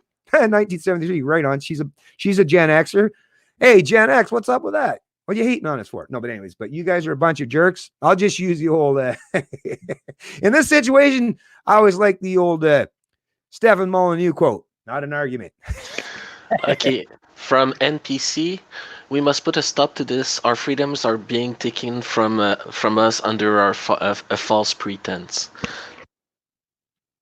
Sorry, I missed that, Gato. Sorry, I was reading another one. Okay, sorry. We must put a stop to this. Our freedoms are being taken from us under a false pretense. That's from NPC. Yes, NPC. No, I agree 100% with you that we need to. But like I say, the only way that can happen is for those of us who care about it. And I recognize right now, actually the numbers. See, that's the thing. The numbers actually gone down. There's 36 people now watching the chat. It's not expanding. So as much as I'm completely agreeing with you there, but like I say, even when this stream's done, if there's only been a couple hundred of us that is even engaged in this dialogue, once again, it's nice to function in an echo chamber. And in times like this, it's even just to have the voice of reason to talk to and to listen to, right? And to kind of give each other a little assurances. But the only way, like I just can't hammer away at this enough. The only possible way for us to help it and get out from under this is to get more and more Canadians, thinking about these issues and hearing what they're not hearing from the media. And like I say, I'm willing to offer it. I'll put myself out there, but without everyone sharing, I don't know what else to tell you, folks. I'm with you. I'm with you in terms of if you got suggestions, to try to put yourself in a situation where you're not suffering such of the effects. But like I say, we can't do anything that's outside the bounds of what's reasonable for us. And what's reasonable for us right now is educating and informing people in regarding the importance of maintaining when they're repeating those talking points, like just in my last 6 streams alone. Now I know you'd have to go through them and pick them out, and it's like I say, maybe I'll get to it, but I guarantee there's at least 20 or 30 lines I put out that if you use them, I don't care if it's a direct quote or you just rephrase them in your own words, but when people are using that political rhetoric, that the thought leaders are saying, you can push back against it. And if you say something, even when people reject it, like I say, they're not going to like it because it's cognitive dissonance. Just like I say, no, you shouldn't be sacrificing your liberties for this false pretense of security. But if you word it, if you phrase it properly, and you lead people down that road so they have to think about it, then even if they reject it outright right then and they're standing in front of you, they're not going to forget that you brought that up. And if they're sitting, maybe they're sitting one night in their home, maybe they're eating supper and something clicks in their minds like, shit, you know what? I probably wouldn't have said that to the person at the time, but yeah, they were damn right. They were damn right. Especially if people, they want to use the heartstrings, right? Tugging on the heartstrings of us because, we care about the weak, the vulnerable, this. What about the young? What about the kids that are not even born today who are going to be economically enslaved to pay for all these bailouts for everyone? What about all the young people that are coming up today or those the younger millennials or Gen Z who are going to see even more of their liberties destroyed? To me, like, liberties are important too. I mean, protecting people from the coronavirus, good idea, but liberties are going to be something that's going to be even more important long after the coronavirus outbreak has subsided. So like I say, you just gotta use some vigorous thinking. Like I say, use your own words if you need to, but it's the time for just being meek or compliant or just going along to get along and never raising like the kind of points I bring.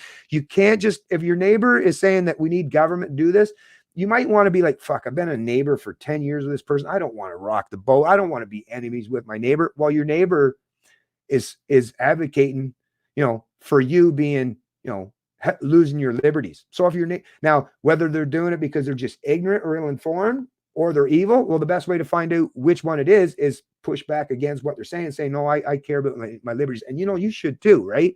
And if they keep arguing or advocating for the state or interventionism and you keep offering, well, listen, I want to protect the vulnerable too. I want to do all the things that you want, but we don't need a full-on totalitarian state to do so. We don't need to destroy the economy. And if they keep insisting or persisting that, no, we must destroy our liberties, then, like I say, these are people that it's just like the religious zealot. You're not going to change their mind, but I would at very least don't let them feel comfortable in their dirt. People that are advocating for rampant threats of force or violence, closing down the economies and destroying people's livelihoods, they don't have everyone's best interests at heart. I mean, they can't, right? And if it's because they're ignorant, well, you can try. You can lead a horse to water. You can't make them drink. Just like you can lead people to knowledge, but you can't make them think. So do your best, but don't let the people that are advocating for authoritarian measures or supporting it feel comfortable while they're doing so. That would be at the very least. Maybe don't, if you're not one of those people that like confrontation, but your neighbor is one of those people that keep promoting that, just don't talk to your neighbor.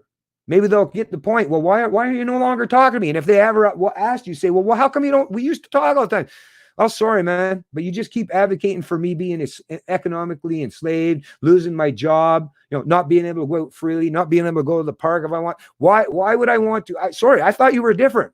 When I moved in, I didn't know you had such authoritarian tendencies, right? So that's what I would do, which is why I'm not real popular these days, right? Nobody likes to be held to account, folks. Nobody does. But if you care about liberties, more than your feelings getting hurt or maybe losing a associate or a friend or something. Like I say, you have to have principles. To me, principles have to matter. Otherwise, if they're subject to the whims of anyone, then you don't really hold any principles. And to me, principles are what matter most in these times, especially in a crisis. Your principles is what matter. So, Hey Bennett, yeah, the media just keeps pushing that the zone where I live is the hotspot for coronavirus and stuff like that. yeah, I've But heard that. if you look outside, people are enjoying the day outside. They're taking their kids to the park. They're riding their bikes. We can hear construction all over the place. There's trucks making their delivery. You you get the government you tolerate. And Yeah, when the mayor sees stuff like that in the streets, she knows that if she makes a lockdown, she won't get reelected. So you don't have to use violence. You just mhm. don't accept the authority. And the second thing I want to say, I see Giselle is constantly complaining about the way I do the job. You know, Giselle, that's great because we're looking for volunteers. I'm Yeah, going to work full time next week. So if you want to go on the show and do a triage of the comments, we were looking for volunteers. yeah, yeah. Like, I mean, I appreciate everyone in the chat, and I know we're not always going to all agree on everything, but yeah, I mean, I listen. Me and God have known each other for quite some time down. Not personally, but like I say, um, I think he does fine. I don't know. I don't know. Maybe Giselle just doesn't would prefer the focus to be on me. But like I say, I don't really care. It's not just about my opinion. I like to have other people offer their perspective too, because there's some things that, like I say, I don't necessarily think of. But anyways, just don't worry about whether who the hell, like, just like God was saying, you can take his place at some point in time if you want. Let's see what she's saying. Mister, you need to show them proof, explain that it's takeover by the World Economic Forum, UN Celeste. See, the problem with all this stuff, Giselle, is you're right about the World Economic Forum and UN. The problem is, once again, it's going to come by way of the Canadian government, right? There's no such thing. There's not going to be a standing army from the UN that's going to come in and invade Canada. Right? It'll be offered freely by the Trudeau government. Like I say, you just got to look where the sources are. Like, our liberties in this plantation that we currently live in are the ones that are deemed, whether they're eligible or legit or not, are the government that we actually function under. Yes, UN is trying to circumvent sovereign nations, but so far, Canada is still considered a sovereign nation. So while we have this nation, like I say, unless you want to change the politics where the people that are in charge, that want, let's say, if you know that UN's trying to do that, then you should get people in politics that want to leave the UN, or at the very least tell the UN to take it and stick it. I mean, I'm all for like having some kind of organization for countries if they want to help in some way, like, each other with humanitarian aid and stuff. Like, but as we all know, even some of those pretense of humanitarian aid, or they're just going there to keep the peace, but yet it's actually, a lot of times, it's military interventionism, or taken from the poor in Canada, giving that money to some of these foreign dictators in these African nations, right? And the wealth gets assumed, a lot of it, by these dictators and their lackeys, and the people in those countries aren't even properly being helped. So that to me is like, I get it that you were all against the World Economic Forum, we're all against the United Nations in terms of trying to destroy sovereignty. As you know, I'm not even all about the sovereignty of Canada. I'm about the sovereignty of the individual, right? I don't just want Canada to be free from some one world government. I want all of us to be free from. But once again, the instrument they're going to use to do so is your belief in the Canadian government. Canadians believe in the Canadian government. That is the altar in which they worship. And because the Canadian government is that altar in which they worship, that's the back door that these one world organizations are going to use to sneak in through to destroy that sovereignty. So, like I say, it's, once again, comes back to getting people thinking about these issues critically. And it's not going to work if we just keep pointing to all the boogeymans that are on foreign soils. Let's worry about the boogeymans right here in our backyard, right? Government is taking over. I mean, to me, it's like if it's Trudeau or Kofi Annan, they're both authoritarians. Like, change the figurehead at the top. I don't really care. Like, it doesn't even matter to me if I'm economically or socially enslaved by some guy that lives in Washington, D.C., Ottawa, or I don't know, Switzerland, right? I just say I reject the pretense of being economically or socially enslaved. Doesn't matter who. Just let's get Canadians to stop accepting and adopting that slave psychology where they need to be enslaved in any way. That's, like I say, you just no way around that.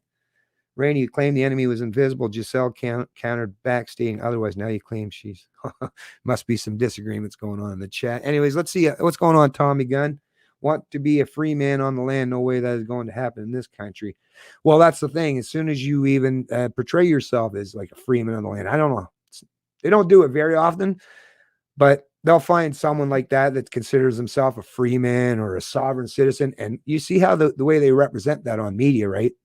And because these people are usually isolated, alone, well, they can just pick you off one by one and they'll make you the target. So, like I say, you just got to be wise about this. Of course, you should be free. Of course, people should be free.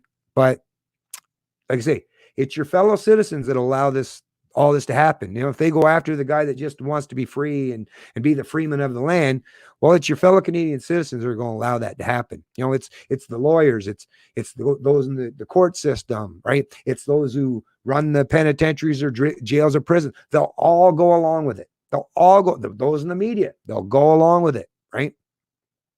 Do you hear me? I don't know if my mic is working right now. Yep. Okay, from AJ, once we reduce immigration, we will have more time to convince people to support freedom. But once we are a minority demographically, that will no longer be possible. That's actually what Legault is talking about right now. And you made a couple of comments about brown people, AJ. I would say I don't care about the color of the people or their gender or whatever. What matters is their values. And as for freedom, as soon as the welfare state runs out of money, people are going to go and get a job. So their opinions are going to change really fast. Yeah. Anyways, I see Andrew Godwin in the chat. Thanks for joining the stream. If you don't mind, hit that like button if you haven't, and subscribe to the channel. And if you will, please share the video. Canada's finished, not going back, no freedom, end of story. I don't want to take that defeatist mentality. I sure as heck don't, and I won't. I right till the day I take my last breath. Right? I can't, because once I've accepted that, if you destroyed your own psychology and that freedom no longer exists and there's no potential of gaining it or achieving it at any point in time in the future, well, then the authority, they've already won, because then not only then can they enslave your body, and control your ability to provide resources or for your family, but now they've even got your mind, right? And it's like, shit, that's the only thing.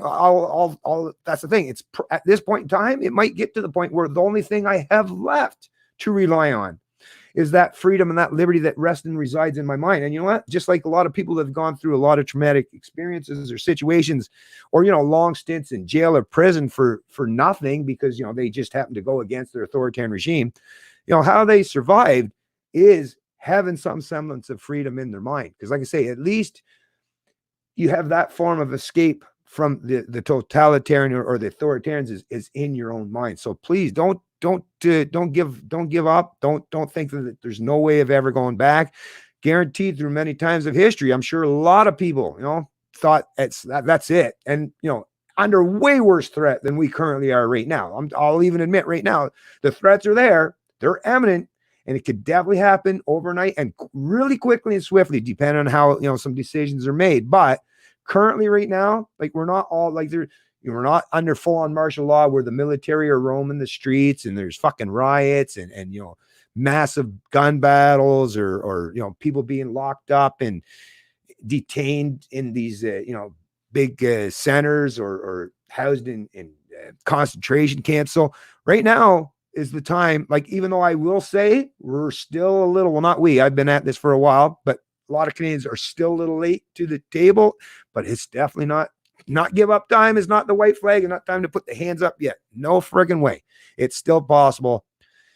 And the only way that's the thing. When people say that it's not possible, you're automatically placing yourself in the position. You'll never be the one to bring about that, right? Because if you're saying it's impossible, you're not going to put any effort into trying to achieve it, right? The people that believe it's possible are the ones that are going to emphasize and have the incentive to try to achieve it. So, like I say, let's keep ourselves in a much more positive mindset there, Andrew, right? That's all. Okay, here I have AJ. AJ seems to listen to too many Stefan Molyneux's videos lately because Yeah, demographic is destiny. How many Asian, African, Arab countries have free markets?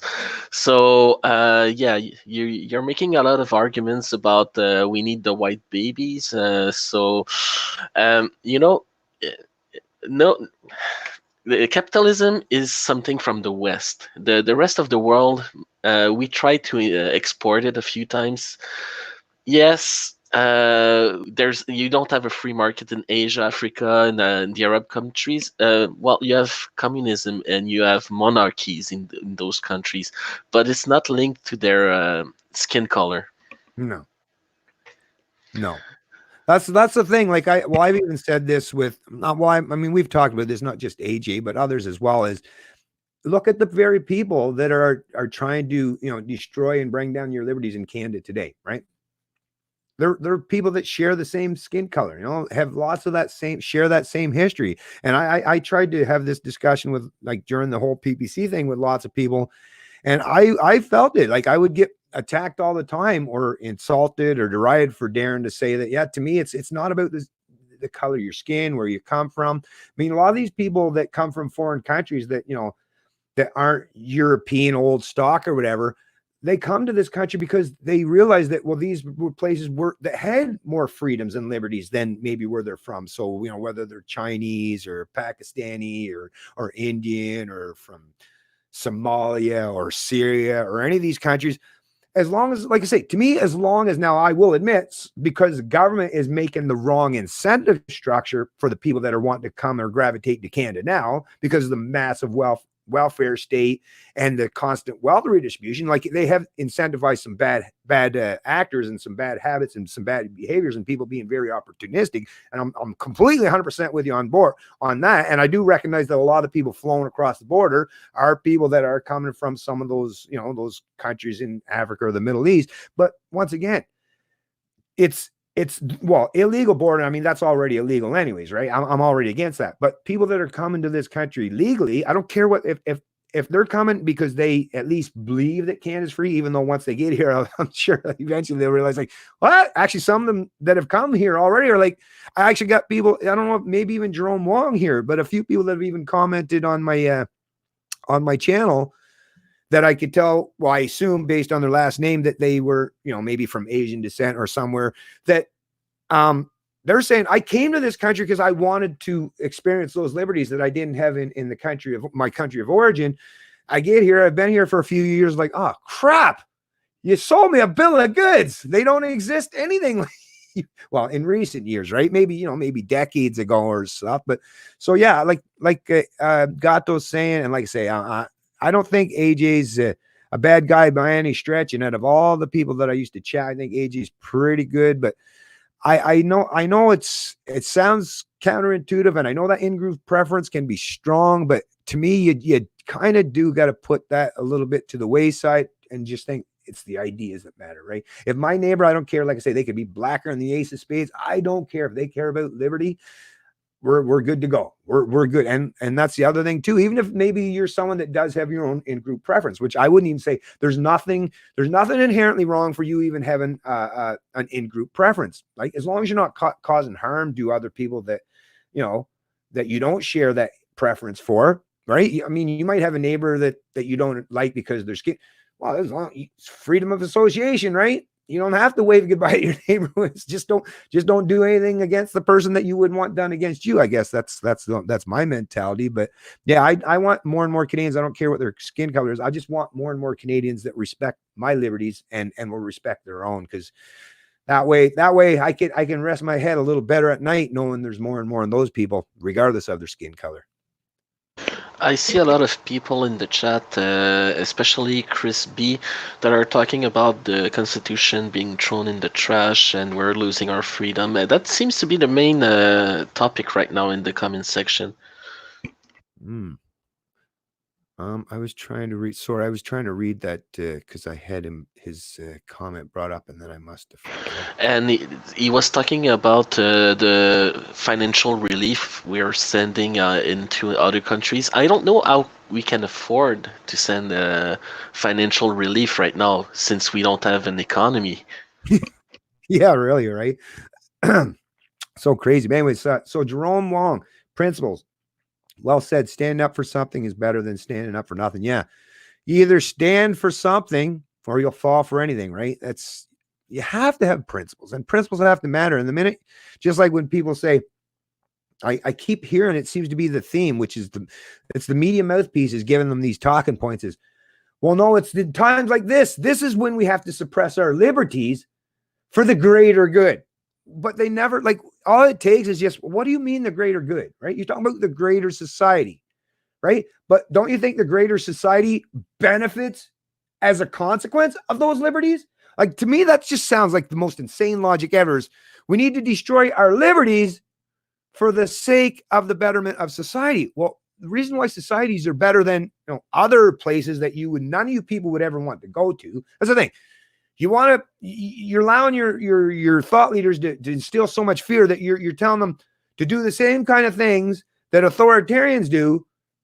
Meanwhile, you would never want to move to those countries that are controlled or dominated by the very authoritarianism that you're advocating for. So the greater good at the end of the day is the liberties. That is the greater good, is for each individual in Canada, the greatest good for all individuals in this country, man, woman, child, the elderly, right? Whoever you are, whatever you want to identify as. I don't even care about the LGBT. Like, you can identify two-spirit, unicorn. I don't care. If you live in this country, the greater good is your ability to live freely as long as you're not causing harm, using violence, or stealing from other people, right? That is the greater good. The greater good is liberty.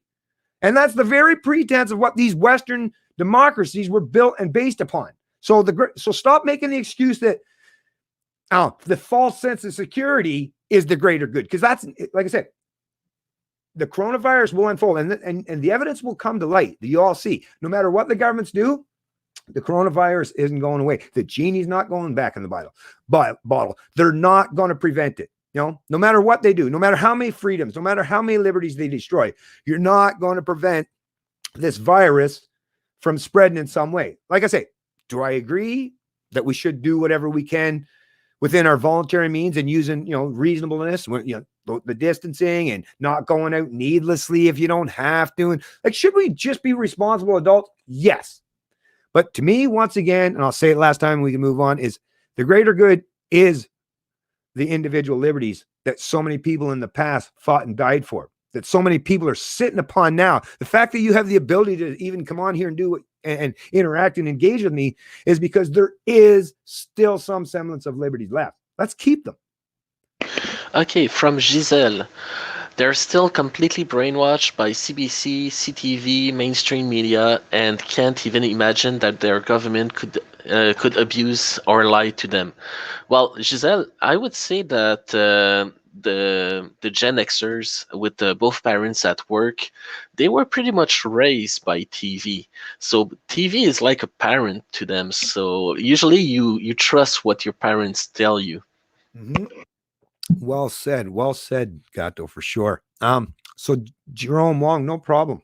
Thanks for highlighting my comment. Not a problem at all. Thanks for joining here, and thanks for being another voice of reason. Like I say, in times like this, it's always no, even if it's only right now 31, I'm still very grateful to know that there's at least, well, today I think it was up to 52 or so, but I'm very grateful to know that there's at least, unless some of them are like Gato was alluding to, maybe some people just want to sneak in and see what's going on, but at least I'm glad there are some Canadians that really care for their freedoms and are willing to engage and talk about this stuff. So Tim Grover's saying, clearly, the U.S. government has a great deal of control on Canada's economy, and clearly they're exaggerating numbers of sick in order to justify the money drop, and their overlords, the U.S. is losing. Well, I mean, all the countries. It's not just the U.S., but all of our countries. Which is why, like I say, this to me, it seems like this is that just like when after with the New Deal, right? And how many times they have to keep restructuring things. This is like they're trying to bring about this New Deal and trying to. I mean, now they're even saying that the Fed is buying up or starting to invest in the stock market. Like we're going into some serious uncharted territories here, folks. And like I say, if there's nothing more that we can do is get people to start listening to like I say, whether it's shows like mine or other people that are talking about this stuff, get them the information that they're going to need, because if whether they use it today or if it's something that they could save for a later day, is knowledge is power, and we need to give people, as many people as humanly possible, that kind of knowledge, so that at some point in time we at least have enough people that know what the recipe for liberty is, right? Mr. Rich, I try to and make sure to ease a bit of facts to my neighbor and such. Most people, most older people who still watching MSN news are hard to approach. You have to be very tactful. You're right, Mr. Rich. Don't give up. The people need to hear the same message again and again until it kind of like sinks in, and you're actually helping these people by being like talking to them in a respectful way and trying to show the facts. Yeah. All right, let me just move on here then. Let's see. Financial relief to the third world is another UN Agenda 2030. Board has to do it. That's why you see him sending. Well, he he doesn't have to. He's choosing to, right? Because he goes right along with that agenda, which is why he's willing to steal from, like I say, the working stiffs in Canada today or the unborn and redistribute that wealth under some false pretense that he cares about people in foreign countries. I mean, come on, Trudeau doesn't seemingly care about the people in his own friggin' country as if he cares about the people in sub-Saharan Africa or such. It's all rhetoric. It's all it is. They all, of course. These guys are never going to, or gals, if depending if you're talking about some of the female authoritarian politicians, although a lot of them got voted out within recent years, replaced with male ones instead, I guess. But either way, it's a complete complete false narrative for these people to suggest that they care about liberties for people in the. If they don't care about the people in their backyard, why in the hell would they care about people that they have no relationship with? No, it's opportunism, and they always come out with this pretense of benevolence. That's what politicians do. I say we just got to stop falling for the. Well, I don't fall for it, and I'm pretty sure most of you people in here don't fall for it. Okay, from Andrew Goodwin. He was talking about forced vaccination, and then he goes into Satanism and stuff like that. I just wanted to say something about vaccination. Right. Vaccination works, but your body belongs to you, so you can decide what goes inside your body. Forcing vaccination on people, that's wrong. Showing the facts to people about vaccination and showing the benefits, that's good. Yeah. So Giselle's saying actually this takeover is fascism. Well, that's the thing with these terminologies, is because it's so easy to look at them and go and read and what they represent and what it means, is the ones like they don't repeat the exact same. There's a reason why collectivism, authoritarian collectivism, has so many iterations: communism, socialism, fascism, Nazism, right? I mean, democracy. It's just now, I mean, what it is whether the fascistic model, the one thing I like to say that separated this, in particularly under Nazi Germany, was the fascistic model was basically rather than the communists sending in people that are too inept to take over the means of productions, is yes, you leave the people right now who are currently the drivers of the corporations, right? The ones who are in control, the CEOs, and you just control them by edict, by fiat, by your legislation, by your policies, right? That's how you control them. So now, I don't know, we got to reinvent called world fascism? Because do I think that they're going to come in and try to send a bunch of, hey, that could happen too. Actually, they might have people that's like, they'll just place people in those positions that they deem as their experts. Who's to know how? Because we don't have a term as of yet. I mean, people toss around the thing, one world government, one world order, but it's a new invention of an old theme, but they are retweaking things because they're not going to do it the exact same way, because if they did it the exact same way, if everything unfolded the exact same way, then it would actually be much easier for people to say, see, look, comparisons, 100% comparison. So you're going to see a lot of things that rhyme with fascism, communism, or socialism. But to me, even when you talk about our countries today, we don't live in, like, Canada's not a capitalist country. Are there underlying aspects of capitalism? Of course. But, there's a little mix of socialism, a little mix of communism, a little mix of fascism. It's just a myriad of ways of authoritarian collectivism. And they just, like I say, they take whatever they deem as, so there were things in fascism that proved effective, right?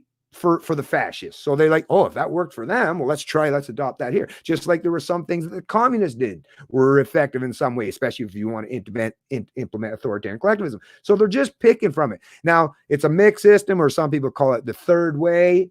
But basically, historically, it used to be understood as, and like I say, I prefer to use the term authoritarian collectivism, but it was basically you take capitalism, which produces the wealth, and you just mix on the socialism on top, which is redistributing that wealth. Because at the end of the day, and then there's the social control. So that's all preference, whether you want to be socially conservative or fiscally conservative, socially liberal, or fiscally liberal. So it's all just preference at the end of the day. But they're all basically, they none of them are going to destroy like capitalism entirely, unless they figured a way where the robots or algorithms or artificial intelligence, if they can find something that can replace the price mechanism, because capitalism, one of the most important fundamental aspects of capitalism in a free market environment, right, is the price mechanism. If there's some way for them to use these mega or these supercomputers and find some way to replace that pricing model, because like I say, once you've destroyed the pricing mechanism, then it's really, really hard to maintain without, eventually you're going to lead down the road where the economy is going to collapse. But they're going to do it in any way, and they're going to call it lots of different things. It'll never be authoritarian collectivism. They'll just call it something else, some other benevolent term. But at the end of the day, just recognize the minute you're suppressing or denying the individual, no matter what they're coming at you, no matter what the labels they want to call it, or whatever terms or whatever logos they got on their badges or their shirts, is they're authoritarian collectivists. They're more than willing to sacrifice the sovereignty and the inherent rights of the individual for the collective or the group. Whether it's the group is considered the nation, or whether the group is considered the globe, it's still basically it's forced subjugation is what it is, right? Bennett, I need to respond to what you just said. Yeah, go ahead. The thing about Nazi Germany is that it's a mix of two political systems. There's fascism and there's socialism. Yeah. And what happened after the war, the Frankfurt School tried to blame fascism for everything that the party stood for. And this is why we see that what we consider the far right today is the same thing as the far left, because they confuse the two terms just to say that they didn't socialist right. Like they didn't do it the right way. We have to try again. If people want to understand really what fascism is, they need to look at Sparta and ancient Rome. These are the countries that invented this system. It's you give up some of your individuality to the service of the collective, so that as a collective you can achieve greater things. If you look at the Declaration of Independence that Thomas Jefferson wrote, at the end there's quotes that are clearly fascism, like you give up your life and your fortune for the good of the country. That is you're a bundle of sticks, so it's harder to break than just a single stick. Yes. And you know what, the reason why things like fascism work, as you suggest, or even like under the pretense of socialism, because as you're explaining, and obviously it makes complete sense that if you have a closed net, whether like fascista the stick thing, but even as you're talking about the population, yes, the more people are showing solidarity with each other, is the combined force of a collective is much more powerful and can overwhelm the individual. Now, to me, as a libertarian, because when people when I talk about individual rights and freedom, they say, oh, so you don't care about the group. You don't care about the bundle of sticks, right? Which would be the representation of the people in my particular, I don't know, country or whatever, right? I'm like, wait a minute.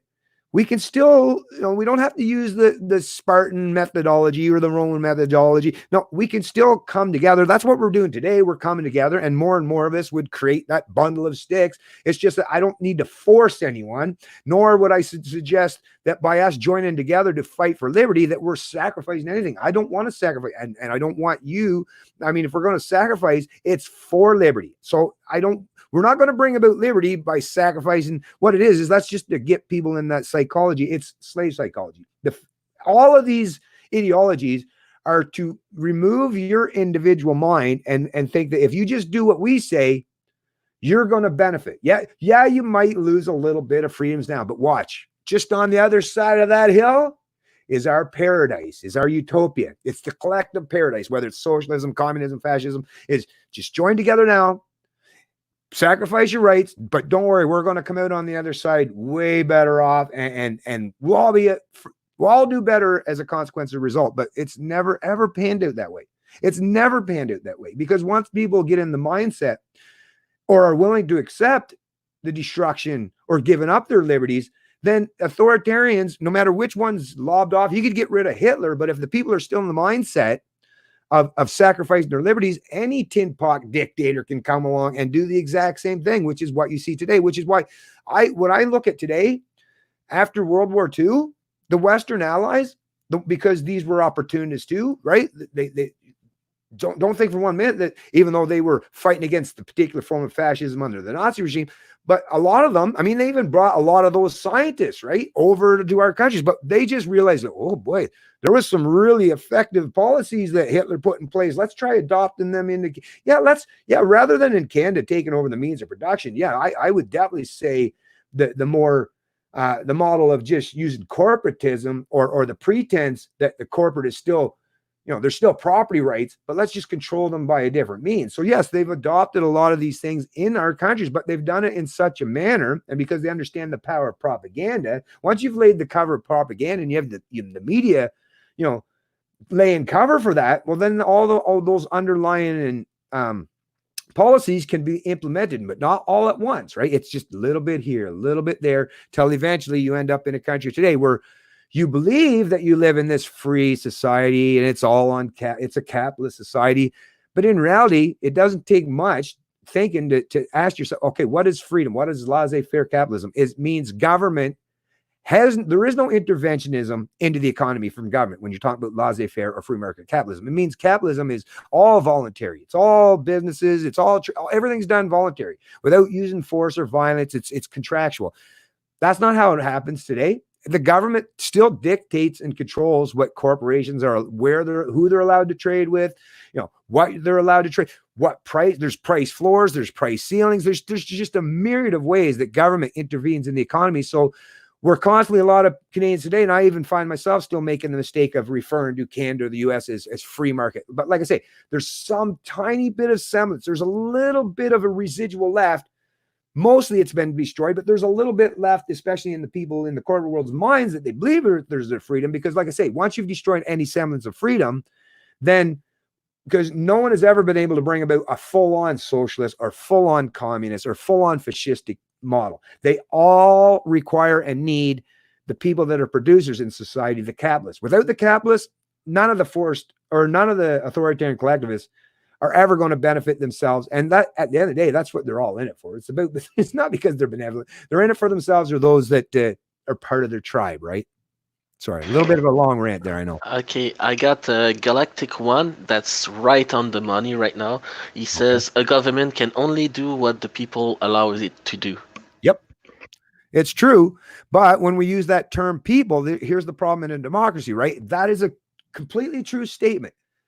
But we're talking about a democracy. So when you say people is a term that we use to represent, more than one, right? So even if there was only 3 people in Canada, it's like all the because three would be the easiest way to describe it for most people to understand. So let's say there's three Canadians, and the people are the one, like you say, determine if you have freedoms or not, right?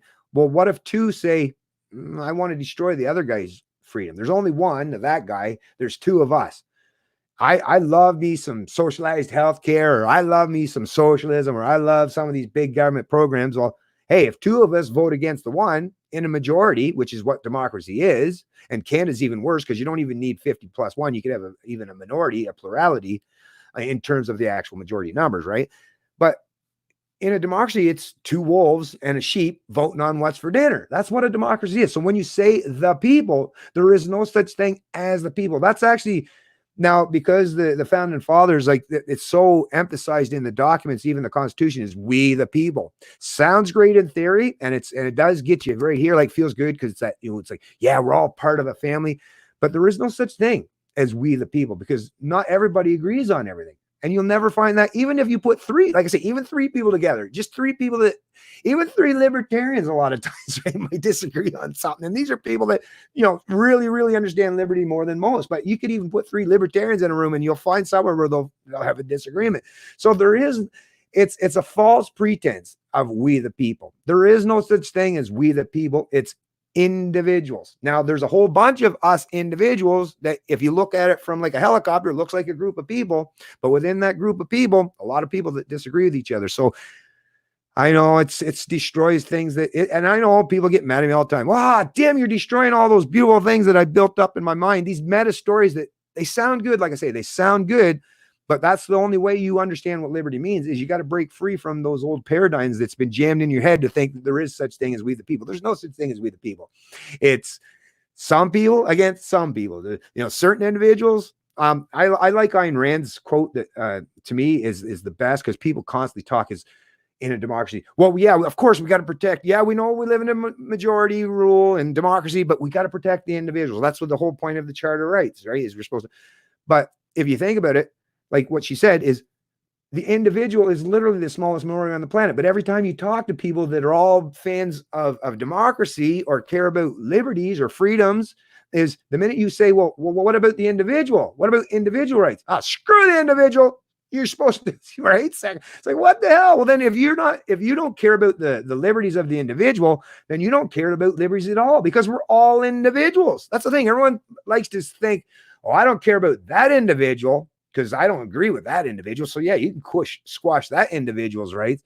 But what they fail to recognize, and their logic fails them tremendously, is you're an individual too. So if the politicians that come to power, if you're willing to destroy that person's liberties and ignore their individual rights, well, all you're doing is saying, well, people that have a disagreement with you, so all they got to do now is take over that reign of power, that realm, that, take over the helm of government, and then they can do the exact same thing to you because you're an individual too. And if they disagree with you, it's like, okay, well, I'm going to do the same thing to you. I'm going to take away your individual rights.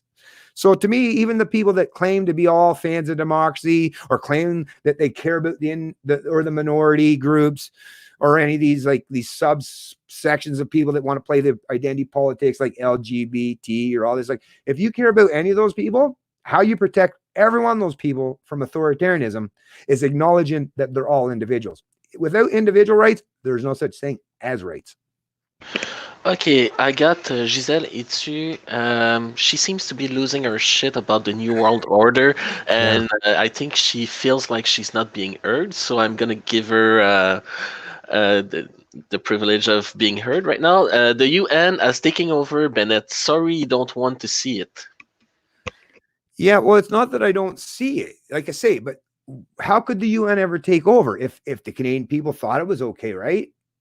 That's the only way. To me, it's like I say, it doesn't matter what the threat is. Think about it. Put yourself in the mindset that there is a threat to your liberties. Well, what does it matter if they say I'm from the UN or I'm from the federal party or I'm from the provincial party or I'm your mayor? It's your belief that there's anybody on this planet. It's the belief that there are some people that have some authority to deny your individual rights. When, like I say, a libertarian understands that my rights, my liberties are not reliant on whether the government wrote something on a piece of paper and says that they'll acknowledge my rights. My rights are inherent and inalienable by the fact I was born on a planet that there's no such thing as a legitimate ruler. Of course, there's people that are going to want to play that role or want to take over and assume control over my life, but I don't believe in their authority to do so. If the rest of my Canadians thought like I did, we're of no threat. The UN couldn't do shit. Trudeau couldn't do shit. Doug Ford couldn't do shit. Oh, what the hell? Who else out there? Whoever, the NDP guy or whatever, who else out there? None of these people that are constantly dictating control in every aspect of your life would have any authority to do so. So none of us would have to worry about, is it the UN that's coming for us? Is it the New World Order? Is it George Soros? Is it Trudeau? If we actually understood that none of these people, whether foreign or domestic, have any authority to deny our inherent and inalienable individual rights, then they wouldn't. If Canadians, if they understood that, they, like I say, they wouldn't fall for it. The reason why Canadians will fall for whether Trudeau tells them to lock themselves in their homes and never go to work until he says you're allowed, right? Or whether it's the UN that tells them. It's the fact that Canadians believe in someone having authority over them. It's the slave psychology. That's what you got to get rid of. Forget about who the master is, Giselle. It doesn't matter who the master is. You got to get Canadians up to speed to say, you don't need a master. And actually having a master is a really, really fucking stupid thing in the first place, right? That's all. I know everyone wants to argue all like to me, but it's like, and if we're ever going to get the point where we're actually going to have any semblance or any chance of fighting against any of this authoritarianism, is everyone's got to start, owning up and accepting it. It's right here. It's right here. It's your belief in authority that is how the UN or Trudeau, that's how they get the power. That's how they get the power, is your belief in that authority. Just like the kings did in the past, or at least back in the day, actually way back, at least there were large, substantial. I mean, think about even William Wallace, Scotland and all that stuff. Sure, the king decreed that he could have prima nocte and fuck your wife before you did on your wedding night, but at least there were enough people back then that weren't so heavily and thoroughly indoctrinated or reliant on the state, because that's the other thing too. You wouldn't have been reliant on the state back then, right? Because the state didn't have any ability to do the forced wealth and income redistribution on such a rampant scale, because there was only so much gold and silver to go around, right? And they tend to kind of want to hoard that stuff for themselves. So, but now when you can just print it and give it however way you want, back then, at least I have to say, even hundreds and hundreds of years ago, there were more people alive back then that understood that, yeah, sure, the king might be able to send his henchmen to use force or violence against me, but I at least understand that they don't have any authority to do so. And if you understand, and your entire group or clan or tribe realize that they don't have the authority, then you do have a population of people who recognize that, well, we better stand in defense of those liberties if we want them, right? Or at least enough of them that'd be willing to do so. That's the only time liberty has ever been achieved or attained, is having enough people understand how important it is to not sacrifice their mind or their body or the product of their labor to some false pretense of authority. The problem today is there's most Canadians are so heavily indoctrinated into the cult of statism, is they actually believe it's legit to have authorities. So once again, and I won't say it anymore, whether it's UN or Trudeau, one world government, or the federal government or provincial, it's that belief in authority that's going to ultimately be our demise, or the demise of our liberties. I need to say something about that. Yep. The UN, if you look at the US right now, Poland, Hungary, and even Russia, you see that if you don't give the time of day to the UN, they have no power. They're just a bunch of ideologues preaching progressive bullshit, and they're just out here. If you don't give them the time of day, they have no power over you. Mm-hmm. Yeah, exactly. I agree. I see Scott Hunt in the chat, Fighting Hate 101. Good luck. Fighting Hate 101. Have I heard of that Fighting Hate? Is that one in Canada? There's some place. That's the crazy thing, is some of these leftist institutes that claim that they're supposed to be about fighting. That's how Orwellian some of these leftists are. They name their things in under the pretense that they're the ones that actually care about fighting hate, when they seem to be the one constantly are doing all the hating, right? I mean, you're pretty sure a lot of those people on that agenda program that I was talking about or pointing out earlier on would probably pretend under most circumstances that, yeah, we need to defend freedoms. If it was anything that was their pet peeve or their pet project or something that they cared about, or like LGBT, how many times, right, do these leftists or people that would be on the agenda say, well, yeah, that's why we have that Charter on Rights and Freedom, so we can protect the LGBT community. We got to respect their rights. But meanwhile, you're more than willing to tell me every time I say, well, yeah, but we got to expand that out for everybody, not just certain groups, not just people that you identify as or align with, is everybody needs those individual rights. I point that out, and if I don't agree with how they want their authoritarian daddy Trudeau to handle or unfold things, well, I'm a bad person. Well, what about you? Were just defending individual rights and liberties, and I would imagine if the LGBT community wanted to speak out and go have their pride parade, freedom of speech and all that stuff, normally these people would be, oh, I'm all for freedom of speech and freedom of association and freedom of people to push back against government. And I'm doing the exact same thing, but because they disagree with me, he's like, no, you don't deserve those rights. They'd probably be real quick to say, hey, come get this guy, throw him in the gulag, right? It's like, so apparently you don't care for freedoms really that much after all, if I disagree with you anyways. Okay, from Giselle. Fascism is communism with big corporation in control, Amazon, Google, all monopolizing our economy, destroying all small family businesses. I don't think you understand what the free market is, Giselle. If you use the government to protect the small family businesses, that's not the free market. You need companies like Walmart and Amazon to lower the prices and create competition. Yeah. Oh, I see. Yeah. My name is ironic. I live in Hamilton. Anyways, folks, like I say, it looks like the chat's kind of slowing down now, and step back and breathe. It must be for me because I know, right? I know I tend to get on a bit of a ramble, but so I'm going to read a couple more. We'll read a couple more there, Gato, but it's 2:20, so might as well cut it off by like 2:30 because, like I said, I've been ramping up the old streaming. I don't want to use It's up odd all. because it's noon here. Yeah. Oh yeah. So CL, I don't know if you could comment on how Doug Ford set a precedent here in Ontario by invoking the notwithstanding clause in our charter, right? See, that's what I mean. Yes, I'll definitely cover that, Jerome. When it comes to that notwithstanding clause, this is the problem, right? If our liberties, like I say, and they are, and I mean, if you read the U.S. Constitution, which once again, it's just a document, but based on those Enlightenment era values and principles that people understood, that especially, like I say, after going through the Dark Ages and the Reformation, it took hundreds of years, but the whole pretense was that you have no, like they even put in the Constitution of the U.S. is the Second Amendment cannot be infringed, because even they understood, well, you can't pretend that you have all these rights, which is Canada's failure, and it was Justin Trudeau's daddy that fucked that up when he brought in the we didn't actually have a constitution in Canada. We just adopted the UK constitution until, they created the Bill of Rights in Canada. And it was, I think it was 1980 or 1982 under Pierre Elliott Trudeau. But the fact that he tried to pretend that these are all your rights, which a lot of them sound good. A lot of them sound similar in nature to even the US, somewhat, not exactly, but somewhat at least aligned, right, with the US.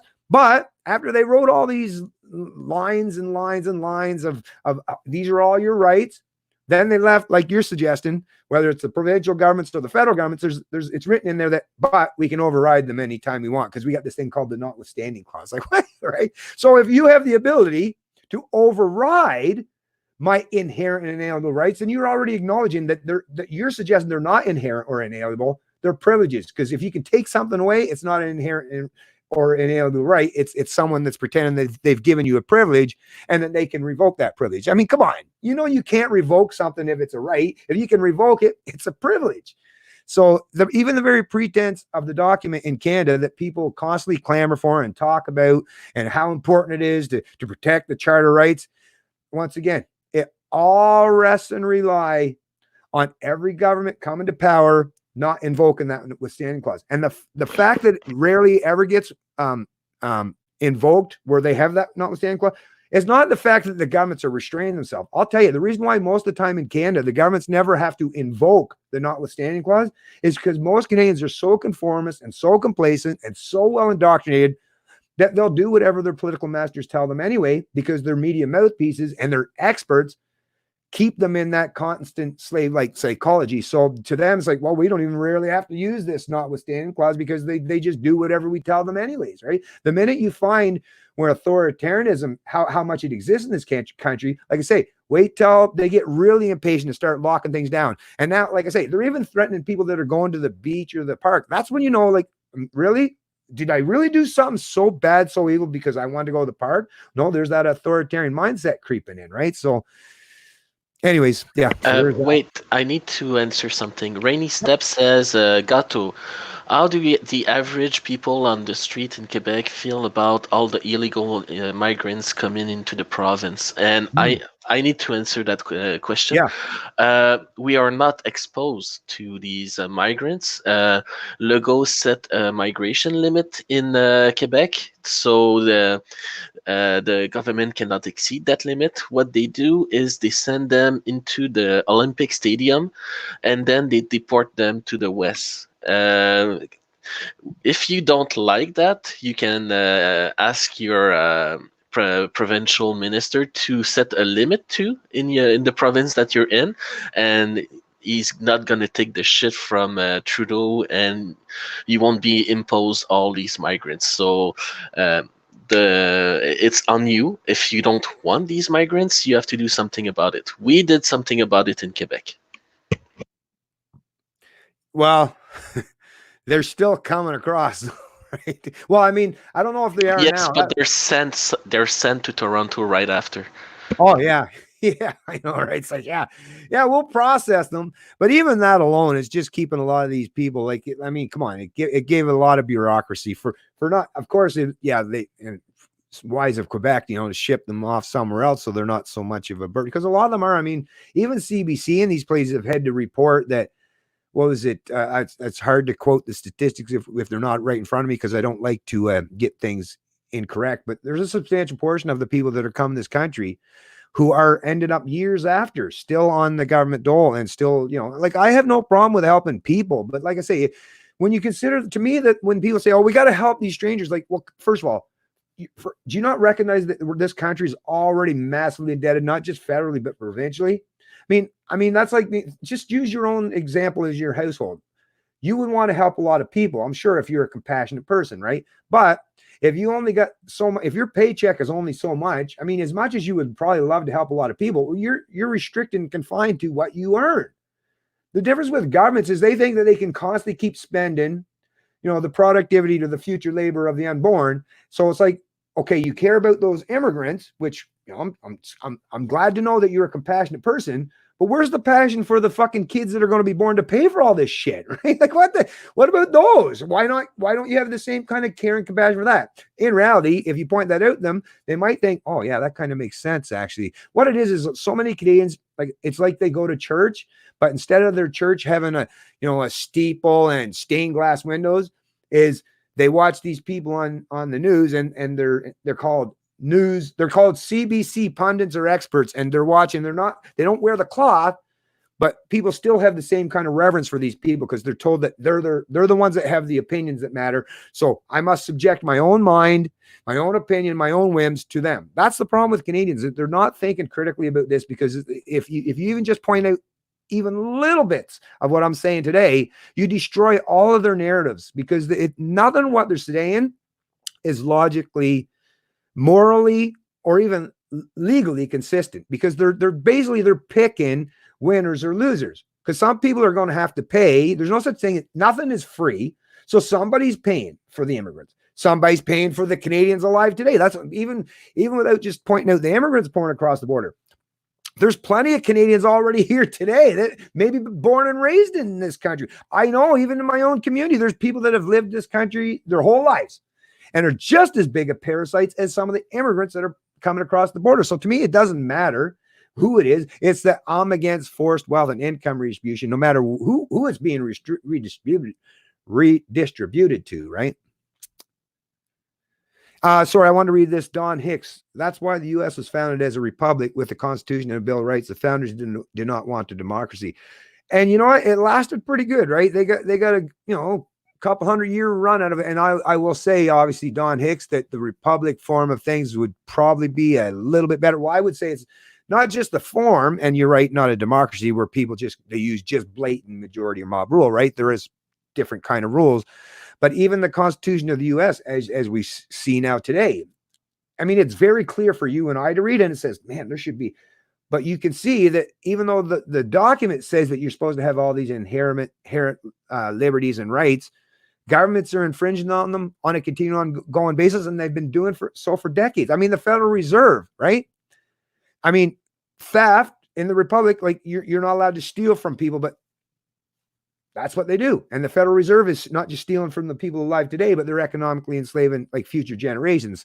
So the Federal Reserve is already the fact that gold and silver has been completely wiped off from being able to way to restrain government.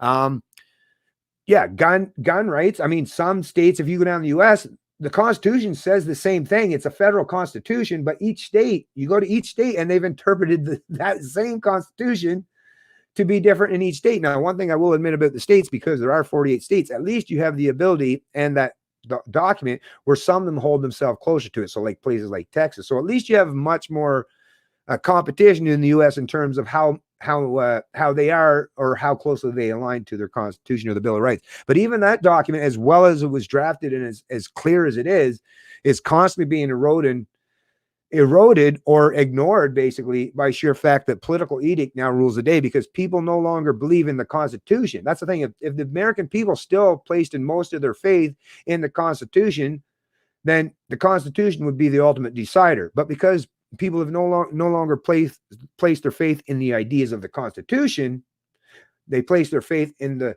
politicians who interpret that competition. Well, now the politicians realize, well, it's misdirection. Don't look at the document. I'll tell you what the document means, right? No, you're misinterpreting wrong. Look at me. I got a high paid, $500 an hour lawyer that'll tell you, no, you're wrong what the Constitution means. I'm going to tell you what it means. And because people have the faith in the politician and not the document, well, there you go. So. Bennett, I need to say something. Yeah, sure. To answer some of the messages I was getting from Rain, Quebec has been fighting to preserve their way of life and their culture and their values ever since we became a Commonwealth province, ever since we lost to the British. So it's ingrained in our culture to be rebels, to fight for this. Our culture has a lot of value, and the rest of Canada, you didn't have to fight so far for your culture, your values, and your way of life. I think it's time you get with the program. I think it's time you start setting your foot down and saying, no, this is my culture. This is how I live. These are my values. You're in my turf. You need to start doing that. At first, you're going to get people pushing back against you, and you have to ignore them. You have to walk all over them. You need to impose your values. All right, let me just change. Anyways, so I think I'm probably going to tie it up there now, Gato, like I say, because we're at 2 hours and 30 minutes. Where was that? Shit, there it is. Or where did that go? Try to take that one off. I lost it here. Where did that go? Oh, here we go. So anyways, yeah, so thanks for everyone that did show up to the chat again today. Like I say, the numbers have been slowly trickling off. I mean, 2.5 hours. I completely understand why a lot of people don't want to spend that much time. Like I say, but those of you who are still here in the chat, if you haven't already, like it, subscribe to the channel, and please share. Because once again, as much as I appreciate each and every one of you coming to watch the channel, the only way these, like I say, these ideas get out there into the real world is by us, sharing it. And we do live in the age of information, folks. So it's not that difficult. Just share it to your own personal pages. Like I say, even when it's not on social media, when you're out there walking and talking in public, even if you're one of those people going to work, talk, if you're on break, right? Talk to some of your coworkers, say, we really got to start talking about, defending our liberties, right? Because this virus is going to go away eventually. It's not going to stick with us forever. Or even if it does, we can't lock down society forever. So they're all just kicking the can down the road. We're going to have to eventually, these conversations are all going to have to take place eventually. I say now is the time to do it. Don't wait. Don't wait, because if you wait, the more they suppress our ability to speak freely. Like I say, my channel is definitely, from what I can gather, is being greatly suppressed. What happens when the day comes where there is no Canadian Libertarian channel, because I've been completely knocked out entirely, and the only people out there that are really dominating, I mean, they're already dominating now, the authoritarians, but I mean, if my voice ceases to exist, and God's voice ceases to exist, and the few of us are out here, we cease to exist because you're all, or a lot of people are unwilling to share this because they feel uncomfortable for doing so, then, well, what do you got left, right? You know, first they came for, right? Eventually you run out of allies. If you're not willing to stand in solidarity for people that are fighting for liberties now, then, because that's who they come for. Like, it's people like myself that they come, you know, if you're someone that's a fence sitter or a quasi status, or you vote for Trudeau sometimes and you vote for, they're not going after you right away. They're going to come after people like me first and foremost, because I'm the one that's pushing back the most against authoritarian collectivism. They want to silence people like me, especially because I'm fairly competent in doing so. If I was just a rambling nutbar and didn't make any sense whatsoever in the kind of things I said, they wouldn't give a shit about me either. They'd be like, go ahead. Matter of fact, I'd probably have thousands and thousands of views in my video, and they don't care, because, like, yeah, sure, he's keeping all the nut bars at bay and keeping them entertained, right? Which is why some of those right wingers, those far righters, yeah, they're all popularized with each other. They're all getting lots of views on their channel. And the reason why the government, same with the far left and the Antifa, their channels are getting way more views than mine. The reason why, and the government's not going to ever suppress that, is because, yeah, hey, it's keeping them all distracted. Whereas I'm trying to actually, get people to, like I say, take the red pill, right? Or to wake the hell up and realize the kind of world that they're actually living in. Those are the people, right? I'm the biggest threat, even though I represent no physical threat, but the ideas that I possess, right?